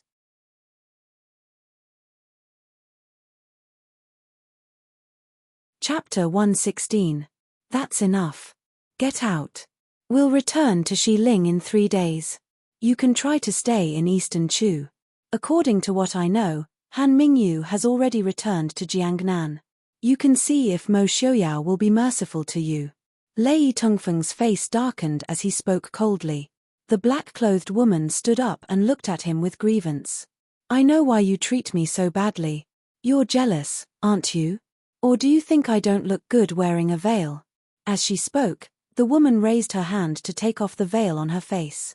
Lei Tongfeng suddenly picked up the teacup on the table and threw it at her. Get out. You, humph. After being reprimanded so rudely, the black-clothed woman put down her hand and glared at the man in the chair before leaving in a huff. Yi Li returned to the Prince Ding mansion. Mo Xiaoyao was reading in his room. Hearing the sound of footsteps, he raised his head to look at her. You're back. Did something happen to old Madam Yi? Yi Li waved her hand and said uninterestedly, What could happen at this time? Fourth sister went home to cry and make a fuss. Grandmother wanted me to go back and say a few words. She's never been easy to deal with, so how could she listen to me? But on the street, I met the heir of Xiling and Princess Lingyun. Mo Xiaoyao looked at her and raised his eyebrows. Yi Li thought about it and decided there wasn't much to talk about. She turned around and went in to change into some light clothes. When she came out, she saw Mo Xiaoyao was still sitting in the room with his head lowered, reading. She called Qing Xia and the others to bring out some plain-colored cloth. Qing Shuang had always been clever. Not long after Yi Li gave the order, she had already brought the cloth over with a smile before she had even sat down. They were all light colors like the moon white, light green, and beige. She also thoughtfully brought over all kinds of utensils. Yi Li took the cloth and looked at the man in front of her. Her faint brows furrowed together. Mo Xiaoyao raised his head to look at her conflicted appearance. He smiled faintly. What's wrong? Not satisfied with the clothes made in the residence. She heard that there were 2 embroidery workshops in the capital that sold pretty good stuff. She would ask them to send some over to take a look. You don't have to be so troubled. Yi Li was speechless. If I bought clothes for you from outside, wouldn't Mother Lin and wet nurse nag me to death? She then looked at her own clothes. Was she that picky? Gritting her teeth, Yi Li said, Lend me one of your old clothes. Mo Xiaoyao raised his eyebrows and looked at Yi Li, who was trying her best to remain expressionless. Slowly, her gaze shifted to the cloth on the table. Her eyes moved slightly as she looked at Yi Li and said with a smile, Go get it yourself. Ever since he was sent to this courtyard to recuperate, Chief Steward Mo had ordered people to move all the clothes in his room here. However, his new wife seemed to have a good habit of not touching other people's things, even if the other person was her husband. So even though their things were placed together, in reality, they were placed separately. No one would touch the other's things. Yi Li snorted softly. She stood and walked into the room. But after walking a few steps, she suddenly stopped. Turning back, she took the measuring tape from the needle and thread box and walked in. Mo Xiaoyao stared at the simple and elegant cloth on the table in a daze for a while. Then he suddenly smiled faintly. Her eyes, which were originally a little cold, now had some real warmth. Either you didn't do something at all, or you did it as quickly as possible. So Yi Li's daily life had an extra task of needlework. The two old mamas were comforted by this. Seeing their young miss play with knives and swords every day after getting married, the two mamas were very anxious. Even though the prince didn't say anything, but how could a Wang Fei play with knives and swords every day? Other than San Yi, the Shu family hadn't had a martial artist in hundreds of years. It definitely was San Yi who taught young miss bad things. The two mamas who didn't know the truth silently blamed Shu Qingfeng, who was about to enter the army. Their Wang Fei was making clothes for the prince for the first time. This attracted the attention of the mamas and the servant girls. When they started to eat, Yi Li found something very depressing. She didn't know how to make clothes for men. When her mother was still alive, she wasn't old enough to learn how to make clothes. After her mother passed away, there was no one to teach her, and there was no need for her to do so, so she had forgotten about it. In the end, she could only helplessly let Lin Memar teach her how to make clothes. After making the clothes, the servant girls surrounded Yi Li to discuss what pattern to use, what color of embroidery thread to use, and what kind of pouch to match it with. Everyone was talking at once and arguing non-stop. Pianpi and Mo Xiaoyao didn't know what had happened, but his reading location had changed from the study to their room. Even though they were in the outer room, Yi Li, who was surrounded by the servant girls in the room, felt that Mo Xiaoyao could hear what they were muttering about. She couldn't help but feel angry and annoyed. She wanted to slap these talkative servant girls until they fainted. Wang Fei. Seeing Yi Li pick up the cloud pattern and prepare to make the thread, Qing Shuang shouted disapprovingly. She looked like she wanted to come forward and destroy the pattern in her hands. Yi Li raised an eyebrow at her. Qing Shuang said, "Wang Fei, you're giving this to someone. How can you take out a pattern that is too normal?" The veins on Yi Li's forehead jumped. It was just making clothes. Wouldn't this girl have too many opinions? Qing Shuang ignored Yi Li's dissatisfied expression and quickly put a stack of patterns in front of Yi Li. There were all kinds of dragon patterns, eagle patterns, tiger patterns, and complicated patterns of flowers and plants, auspicious patterns, etc. Qing Shuang looked at Yi Li's dark expression and hurriedly took out one of the patterns. She said in a small voice. Qing Shuang asked for Wang Fei. The prince likes this one. Glaring at the image of an eagle in the sky, she wanted to poke Qing Shuang with a needle. Qing Shuang saw her young miss's unfriendly expression and hurriedly made a begging expression before running out. Yi Li stared dazedly at the patterns on the table. She suddenly sighed and took the embroidery basket to the side to make the thread. Qing Xia served from the side and said, "Qing Shuang is a naughty girl, but she's thinking for Wang Fei. It's best if Wang Fei isn't angry at her." Yi Li looked up at her and said helplessly, "This girl is usually spoiled. She's always mischievous." Qing Yu pursed her lips and snickered. Qing Shuang is really energetic. Why don't Wang Fei punish her to do embroidery? Qing Xia covered her mouth and snickered. Qing Yu's punishment is too harsh. But if Wang Fei can calm down, Qing Shuang will be happy to accept the punishment. Qing Shuang had a jumpy temper. She had always been impatient with needlework. Usually, it was as if she wanted her life to finish embroidering a handkerchief. Yi Li's eyes turned, and there was a smile on her face. "Very good. Tell Qing Shuang to embroider a winter plum for me. It must be done in half a month. Otherwise, let her do as she sees fit."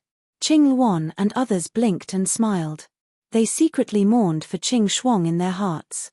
You know that Wang Fei is shy, but you still ran to ask the prince. Isn't this sending yourself to be punished by Wang Fei? What does Li want to embroider? Mo Xiuyao's voice came from outside. Everyone quickly turned and bowed. Prince. Mo Xiuyao looked at the three girls who were full of smiles and said, leave.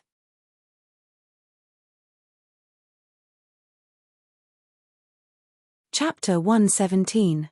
The three bowed and retreated, leaving some space for the prince and Wang Fei. Seeing Mo Xiuyao come over, Yi Li looked with some embarrassment at the things in her hands and said, is Prince so idle? He's wandering around the room all day. Mo Xiuyao smiled slightly and said, he doesn't need to go to court and doesn't have anything to do. Naturally, he is idle. Li has been very busy these days. Yi Li rolled her eyes at him in exasperation. Did he not see what she was busy with?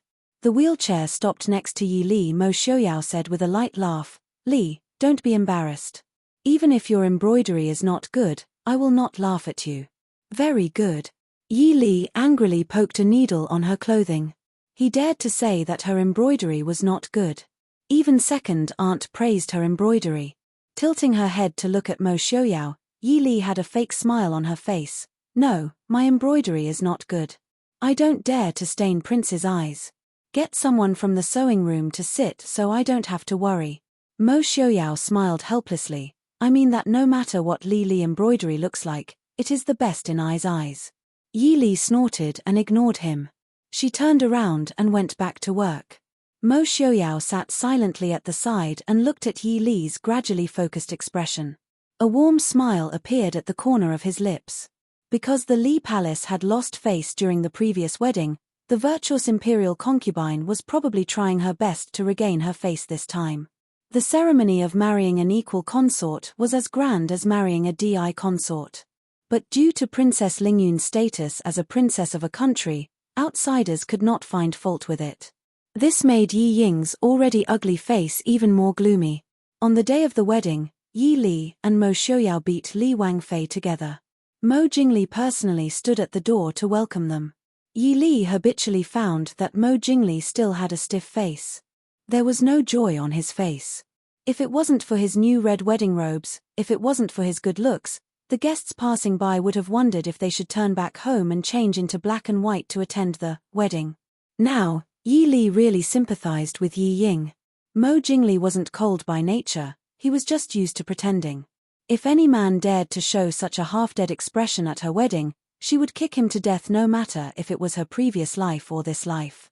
Indicating that Mo Jingli did not need to care about them, Mo Xiuyao and Yi Li entered the Li Wang Fu with the steward of the Fu. Mo Jingli did not have the time to care about them. Maybe it was to get back the face she had lost last time. Virtuous consort Zhao not only made the wedding extravagant, she even invited the Empress Dowager to personally host her son's wedding. To be able to flatter the Empress Dowager, it was naturally a great opportunity to curry favor. Therefore, as long as the officials were in Jing City, regardless of whether they had received the invitation or not, they would think of ways to come and congratulate them. The Li Wang Fu was filled with guests and was as busy as a marketplace. What is it? What is Li thinking about? Seeing Yi Li's strange and conflicted expression, Mo Xiuyao asked with a smile. Yi Li shook her head and said with a smile, nothing, I'm just curious. Does Li Wang have the same expression all year round? Isn't today a day of great joy? If it was anyone else, they might have thought that she was dissatisfied with the marriage bestowed by the emperor. Mo Xiuyao turned his head to look at Mo Xiuyao at the door and said with a smile, Jingli has never liked to smile since he was young. Those who are familiar with him are used to it. Yi Li didn't really care about this issue. The wedding hadn't started yet, so the male guests and female guests were arranged separately. When they entered the residence, the stewards came forward to invite Mo Xiuyao and Yi Li to their respective places. The steward of the Li Wang Fu led Yi Li into the inner Fu.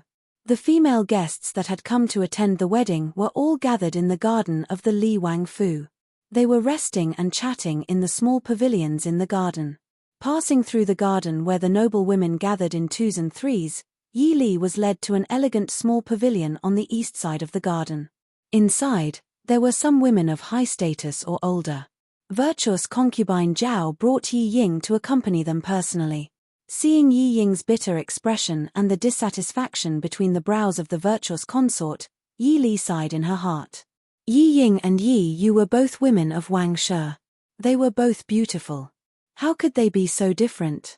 It seemed that old Madam Yi and Minister Yi's decision was right. Even if Yi Ying's appearance was better than Yi Yu's, with her personality, she would have been torn to pieces if she was sent to the palace. Greetings to old consort. Yi Li went forward to greet the old consort. The virtuous consort was about to get up to greet her. Yi Li certainly would not let her get up. Without waiting for her to speak, she said with a smile, "So many people have arrived, but I am the latest. Old consort, please don't blame me." The virtuous consort moved her body and sat down firmly. She smiled proudly, "Not at all. Princess Ding coming to our Li Palace brings light to our humble dwelling. I wonder if Prince Ding..." Yi Li said with a smile, "Prince Ding is also here.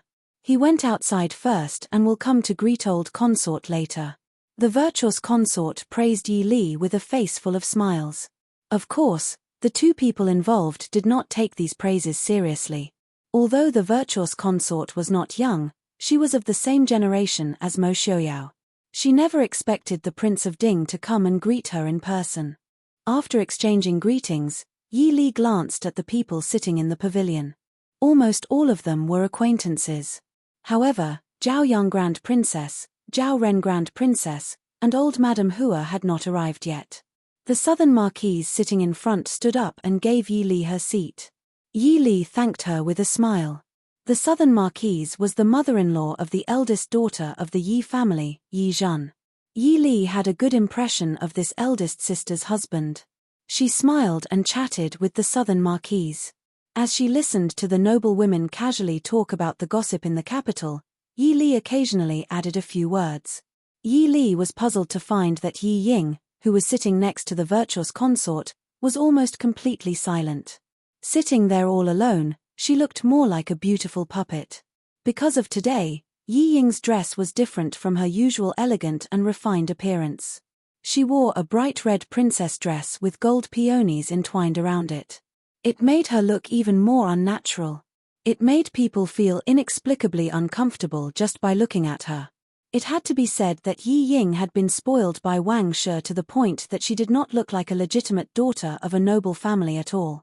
Wang Shi had spent all of Yi Ying's intelligence and time on learning the four arts of music, chess, calligraphy, painting, poetry, singing, and dancing.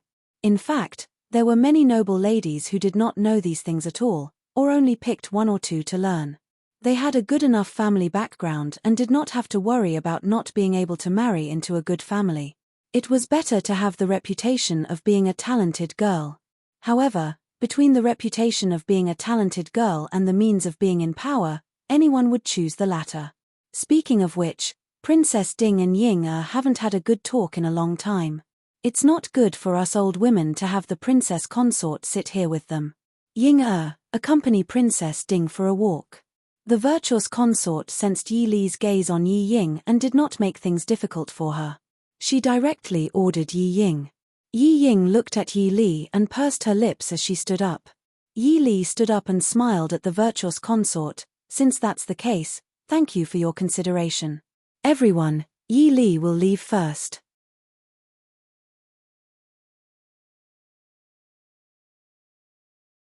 Chapter 118. Watching the two sisters leave, Nan Marquis Furan smiled, speaking of which, "This Princess Ding speaks in a gentle manner and has good manners. If she was a daughter of an ordinary family, who knows how aggrieved she would be." No wonder old Madame Hua praised Princess Ding so much. Everyone agreed. They all had daughters.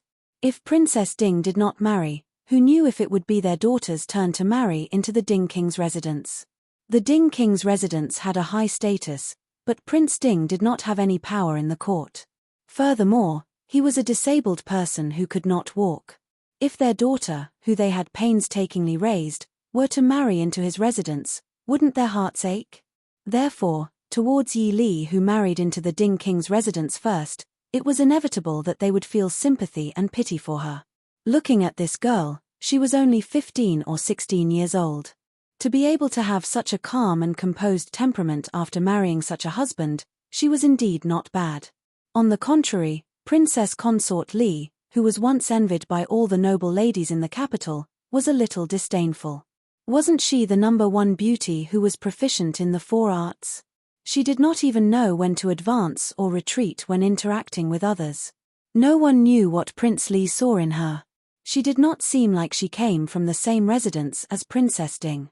Of course, everyone only kept this evaluation in their hearts and would never say it in front of the virtuous consort Zhao. Yi Li brought Yi Ying to walk in the garden. Although Yi Li tried her best to choose a remote place to walk, the two of them had different statuses and attracted a lot of attention. Fortunately, everyone knew their limits. They understood that Princess Ding and Princess Consort Li wanted to reminisce about the past and did not come forward to disturb them. Yi Li glanced at Yi Ying's aggrieved and resentful look and frowned. She asked helplessly, "What's the matter with you? Mo Jingli has not married Consort Ping yet. Who are you trying to show your resentful face to?" Yi Ying glared at her with resentment and said faintly, "Do you think Prince truly loves me?" Yi Li rolled her eyes in her heart. If he truly loved you, there wouldn't be this scene, all right? Back then, he clearly said that he only liked me and would only treat me well. Yi Li tried her best not to let her numb face become distorted.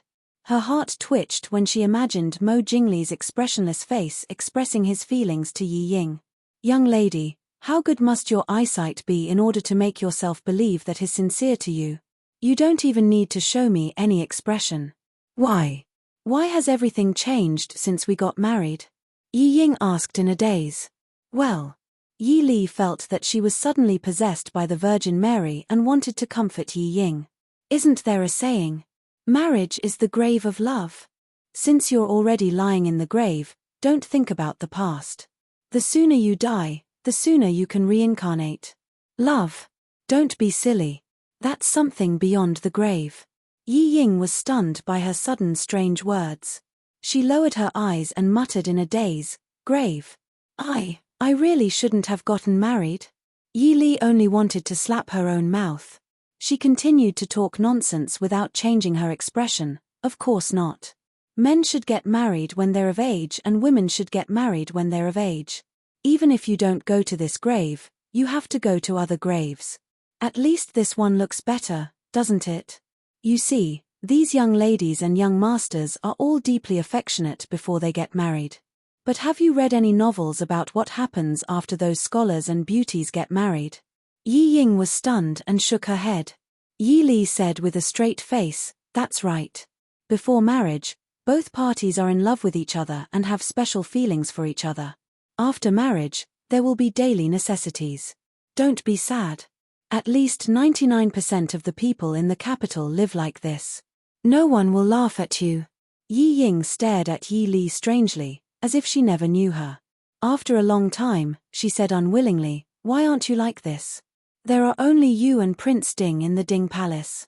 "Oh, young lady, are you envious of me?" Yi Li waved her hand and said, "Our situation is different. You see, if I ask you to marry our prince, you definitely won't agree, right? I guess most people won't agree. This way. Won't Prince be mine alone? Is it like this?" Yi Ying lowered her head and pondered. Yi Li was not interested in knowing what she was thinking about. She still remembered that she didn't really come to chat with Yi Ying and give her psychological counseling. Seeing Yi Ying lost in thought, Yi Li casually asked, "Speaking of which, I really didn't think that you would like Prince Li. I thought you would like a cultured and elegant young master." Yi Ying regained her senses and her face turned red. Biting her lips, she stared at her and said, "Are you here to blame me for stealing Prince Li or are you here to laugh at me?" "Don't, I'm here to thank you." Yi Li held her hand and acted like she was deeply in love. "Although we are not born from the same mother, we are still sisters, aren't we? Did fourth sister really think that I would fall out with you because of a man? In the past, I was only angry that you didn't tell me the truth. Although we weren't born well since young, when have I ever snatched the things you like from you? If you had told me properly at that time, we would have settled the engagement in private and wouldn't have caused such a commotion and made everyone lose face." Yi Ying looked suspiciously at the sincere Yi Li in front of her. Thinking back, she had indeed taken many things from Yi Li since young, but Yi Li never said anything. It was just that at that time, She couldn't wait for Yi Li's engagement to be known by everyone so that she would lose face. Who would have thought that in the end, she would be the one to lose face? Thinking of this, even Yi Ying's prideful heart couldn't help but feel a little uncomfortable, but she would never admit it. Yi Li didn't look at her expression and sighed regretfully. Speaking of which, I always thought that fourth sister would be matched with the capital's #1 scholar or something in the future, a perfect match. Really, the world makes fools of people. Yi Ying blushed. Of course, she had also fantasized about what her ideal husband would look like. She had also fantasized about a handsome man in white gently holding her hand and gazing at her with deep affection. However, later on, she met Prince Li. His identity as a prince and the joy of trampling Yi Li under his feet made her gradually forget her dreams. When she truly fell in love with Prince Li, she felt that it was just her childish thoughts when she was young. But now, the ideal husband that she truly loved treated her like this. If it was someone else, they definitely wouldn't treat me like this. Yi Ying had some vague thoughts in her heart. You really don't hate me? Yi Ying looked at her hesitantly. Yi Li smiled faintly and said, "You said it last time, wasn't that father's idea? Maybe father thinks that I'm not suitable for Prince Li. But now it seems that father was right, Prince Li and I are indeed not suitable. I'm very satisfied with my current life, and Prince Ding is also very good." Looking at Yi Li's gentle and tolerant smile, the hesitation in Yi Ying's eyes gradually disappeared. She bit the corner of her lips with some grievance and said, "Father didn't let me marry Prince Li because he knew that Prince Li would be like this, right? Mother always said that father and grandmother value you the most. Father must think that Prince Li isn't good, so he wants me to replace you." Yi Li looked at the sky. "That's your mother wanting you to hate me, okay? How come I don't see that the two at home value me?" Looking at Yi Ying, Yi Li felt some pity for Minister Yi. This was the precious daughter that he doted on and spoiled in the palm of his hand.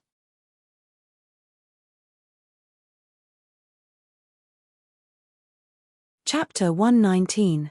Who doesn't know that father dotes on you the most? Probably everyone makes mistakes. Do you still remember what father told you at that time? Yi Ying lowered her head and said softly, "Father. Father said that Zhaoi Jejie and I are sisters, so Zhaoi Jejie naturally dotes on me more. If I marry Prince Li, I can also help Zhaoi Jejie a little. With Zhaoi Jejie around, no one dares to bully me. And if I don't marry Prince Li, I can only marry the son of an official in the court. If that was the case, if Yi Li married Prince Li, wouldn't she always be inferior to her?" Yi Li nodded. If it wasn't for Prince Ding and her situation at that time, the emperor would never let the two daughters of the minister's manor marry the prince of the imperial family. But, just like that, Yi Li felt that something was wrong. Did her father really instigate his younger daughter to steal his elder daughter's fiancé just because he was too biased? It didn't make sense no matter how she thought about it. There must be something she didn't know. But looking at Yi Ying's appearance, she probably didn't know the truth. After so long, Yi Li had already understood a fact. Yi Ying looked arrogant and prideful, and her personality was really selfish. But if she was serious, her lethality was probably not as big as Yi Shan and Yi Lin. She was spoiled too much by Wang Shu, so she didn't learn her lesson. Even if old Madam Yi caught her and taught her a few lessons, she returned to her old ways after a few days. Thinking that she couldn't get any useful information from Yi Ying, Yi Li was ready to get up and leave, but she was pulled by Yi Ying. "What should I do? Am I not your mother?" Yi Li endured. "You are Prince Li's wife. Even Princess Lingyun can't surpass your status. As long as you hold on to Mo Jingli's heart and don't let the virtuous old concubine hate you, life won't be so difficult." Yi Ying glared at her with dissatisfaction. She didn't want life to be difficult, she wanted to live a comfortable life. Yi Li helplessly took a deep breath and said, "For example, right now, you need to accompany old imperial concubine to receive the guests and let others know that you are the legitimate Di Fei of the Li Palace. Do you understand? If you have any questions, go back and ask grandmother. You don't think that I, who just got married and don't have any in-laws to serve, know more than grandmother, do you?" Yi Li didn't feel guilty at all. Anyway, Madame Dowager would be happy to give her advice.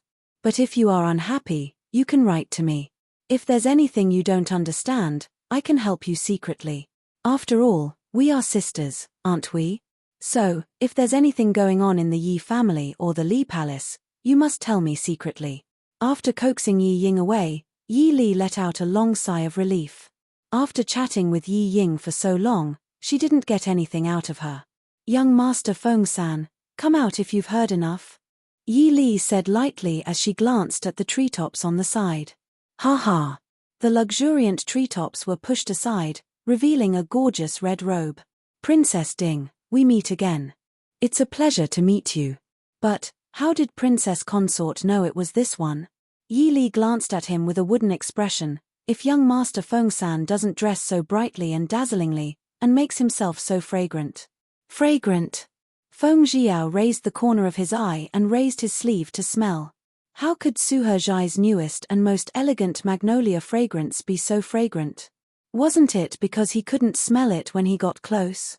He, Feng-san, was a distinguished young master with good taste, not a vulgar idiot who wanted to pour all the fragrant powder on himself.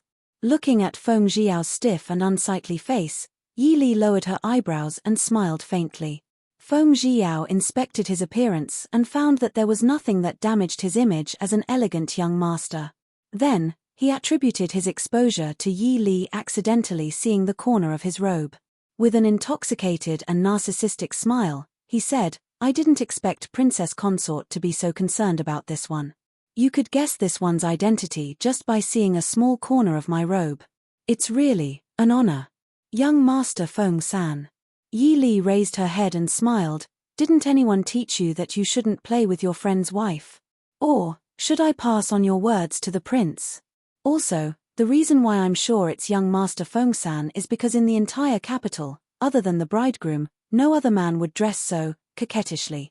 Feng Jiao's smile suddenly froze on his face and he almost fell from the tree. He helplessly shrugged and rubbed his stiff face, saying, all right, Feng-san knows his mistake. Please forgive me, Princess Consort. Yi Li nodded with tolerance. Feng Jiao turned his face to the side, his handsome face twisting. He finally knew why Mo Xiaoyao would marry Yi Li. They were like family. He had never seen a woman who could pretend better than Yi Li. Of course, he had never seen a man who could change his face better than Mo Xiaoyao. Speaking of which, Princess Consort's analysis just now was really brilliant. Marriage is the grave of love. Thinking of what he had just heard, Feng Jiao became proud again. Did a Yarrow know what his dear Princess Consort was thinking? Yi Li didn't have a guilty conscience at all. She nodded seriously and said, young Master Feng-san, you have to believe this consort. This is definitely a warning that has been tempered thousands of times. I believe that young Master Feng-san agrees with this consort's words. Otherwise, how could a young master still be unmarried at such an old age? Nonsense. This young master and Mo Xiaoyao were the same age, all right? Rubbing his nose, Feng Jiao said with a bitter smile, I want to go to the grave, but it's a pity that she doesn't like me. A faint sadness flashed across his handsome face. Yi Li didn't know how to comfort someone who had a one-sided crush on her. She could only say, there are plenty of fish in the sea. Feng Jiao smiled bitterly as he cupped his hands to express his thanks for comforting her. Yi Li didn't want to disturb his sadness and said, then I won't disturb young master any longer. Goodbye. Ari. Feng Jiao looked at the woman who turned to leave without any hesitation. He said in a daze, your prince wanted me to come see you. He wants you to be careful. Many thanks. Be careful? Yi Li pondered as she slowly walked away. Feng Jiao angrily put the tree branch back to hide his figure. He grumbled, what kind of person is this young master becoming? You even have to order me around for such a small matter. Are you worried that you won't come see for yourself? Mo Xiaoyao, the reward you give better be worthy of this young master's contributions, otherwise. Just as she returned to the garden, Hua Tianxiang pulled Qin Zheng and Murong Ting over happily. Yi Li, are you all right? Qin Zheng pulled on Yi Li and asked with concern. Hua Tianxiang smiled and said, Zheng I already told you not to worry. How can this fellow not be all right? Who in the capital doesn't know of Princess Ding's illustrious reputation?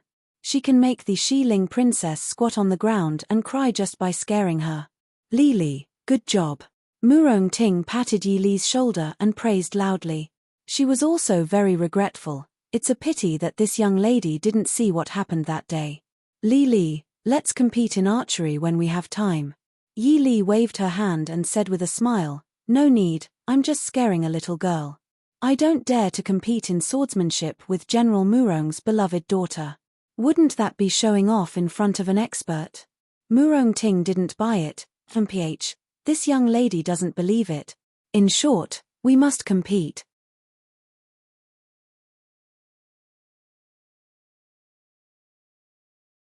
Chapter 120. Alright, Ting can you say something else? Do you want to be chased and beaten by General Murong again? Qin Zheng said with a headache. Murong Ting snorted discontentedly. Zheng you only know how to use my father to scare me. Yi Li looked curiously at Qin Zheng and Hua Tianxiong. Unfortunately, the two of them kept silent under Murong Ting's threatening gaze. Hua Tianxiong gave her a look that said we'll talk about it later. Qin Zheng pulled Yi Li and smiled. Ever since Li got married, other than Tianxiong, we haven't seen Li Yi Li smiled apologetically. Recently, there were some small matters in the Fu, so I didn't go out. In a few days, can you come to the Ding King Fu to play? The four of them found a place with fewer people and sat down. Qin Zheng and the other two asked about Yi Li's newlywed life with concern. Yi Li didn't want her friends to worry and picked out some fun and happy things to talk about. Hua Tianxiong said enviously, Li is still the happiest. Those people who are afraid of marrying into the Ding King Fu can't think straight. Look at how comfortable Li's life is now. The moment she enters the door, she is the mistress of the household. She is simple and has less scheming. Prince Ding doesn't even have a concubine to sleep with. Murong Ting nodded in agreement. Tianxiong is right. Prince Ding is indeed a good person. This person worshipped the Ding King Fu without any principles. Qin Zheng looked at Yi Li with a faint worry in her eyes. Yi Li smiled and held her hand to express that she was fine. Only then did Qin Zheng nod slightly. A few friends who hadn't seen each other for a long time were chatting happily. Yi Li also temporarily threw those annoying questions to the back of her mind and chatted with her three friends. Suddenly, a sharp scream came from somewhere. Murong Ting jumped up from the stool and looked around vigilantly to find the source of the sound. Yi Li frowned and pointed in a direction. It seems to be coming from there. The four of them looked at each other. That seemed to be the resting place of the womenfolk. The four of them were not the only ones who heard the scream. At least half of the people in the garden heard it. At this time, many people were curiously walking over. Murong Ting whispered, this time, the bride and groom are fine. What about the guests? The Li Prince Mansion's wedding must have been disliked by the heavens, right? Qin Zheng covered her mouth and glared at her fiercely. Can you talk nonsense about this kind of thing? Let's go and have a look, Hua Tianxiong said, raising her eyebrows. It would be a waste not to watch the liveliness in the Li Palace. There was an exquisite little courtyard that was connected to the front yard. The Li Palace had arranged for the womenfolk to rest here. There was only one entrance to the completely independent courtyard that led to the garden. This prevented the guests in the front courtyard from accidentally bumping into the womenfolk, and also prevented the guests from disturbing the womenfolk living in the manor. By the time Yi Li's group of four reached the entrance of the courtyard, many people had already entered. Yi Li stood at the entrance and looked around. Hua Tianxiong asked in a low voice, Li, what's wrong? Yi Li shook her head and whispered with a smile, I don't know what happened. That woman who screamed just now was really loud. In this kind of courtyard, if it was in the room, it was impossible for half of the garden to hear it.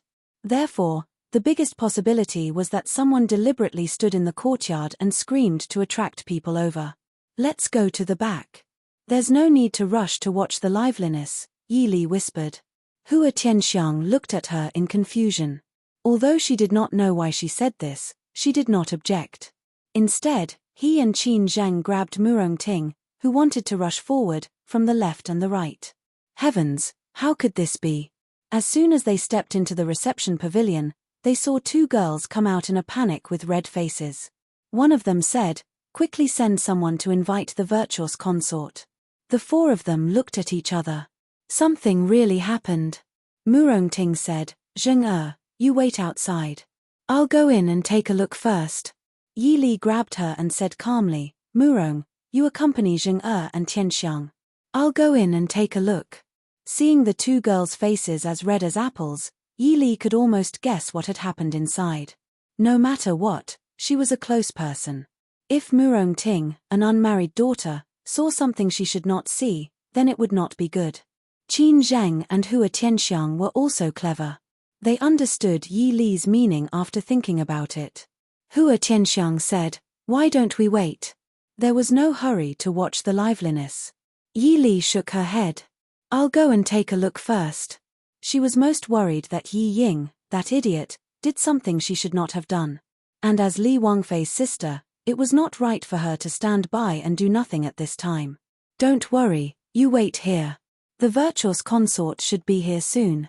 Turning inside, there were many people standing at the door of one of the rooms. They all stood at the door with strange expressions, not knowing whether to enter or leave. Yi Li swept a glance. Most of them were young women, and there were a few young daughters-in-law. Those of high status were accompanied by the virtuous consort to talk. Those who could manage the household and were steady found a place to gather and talk. At this moment, most of the people playing outside were young girls and young women. Seeing Yi Li walk in, someone finally recovered. "Ding, greetings to Princess Ding." A woman dressed as a young woman saw Yi Li and hurriedly bowed. Although she tried to be elegant, she could not hide the embarrassment on her face. "Greetings to Princess Ding." Everyone hurriedly bowed. Yi Li looked at everyone who had different expressions on their faces. Then, she heard a series of moans and gasps coming from the half-closed door. Speechless, she went forward and closed the half-closed door under everyone's shocked gazes. She calmly said, "Let's go out first. The virtuous consort and Li Wangfei should be here soon." Everyone blushed in shame. It was not that they did not understand the principle of not listening to indecent things, but they were dumbfounded by this strange situation. Everyone could not quietly come and quietly leave as if nothing had happened, right? "Wang Fei is right. Let's go quickly," a woman said. The others agreed. Unfortunately, there was someone who didn't want to let this matter go smoothly. A servant girl appeared out of nowhere and rushed over while crying. "Princess! Princess is inside." Clang. The door that had been closed was pushed open by the Yahuan. The scene inside was unobstructed. The women present were petrified. "Princess! Heavens, what had happened to them?" Yi Li calmly looked at her left hand that had missed and silently took it back. All right, she was being nosy. But that damned Yahuan dared to touch her. So what if she knew martial arts? Hearing it was one thing, but seeing it was another. The young misses that finally recovered from their shock couldn't help but scream. Instantly, ear-piercing screams filled the room. Yi Li helplessly wanted to rub her ears. Pitiful little girls, go back and drink a few thousand calming tea. Fortunately, even though the people inside were very focused, they were still able to notice such a large commotion when the door was pushed open and a person rushed in. So the moment the door was pushed open, the people inside quickly grabbed the blankets and tightly wrapped the two people inside. Actually, it was fine. There was still a veil screen in front of the window. Yi Li silently thought, "You're tuning in to the Dreamy Chapters YouTube channel. We're so grateful for your support and don't forget to subscribe to join us on this incredible journey through captivating stories. Your generosity through donations truly makes a world of difference, as it's the primary source of revenue that allows me to expand and enhance this channel for you. Thank you from the bottom of my heart for being a part of this adventure."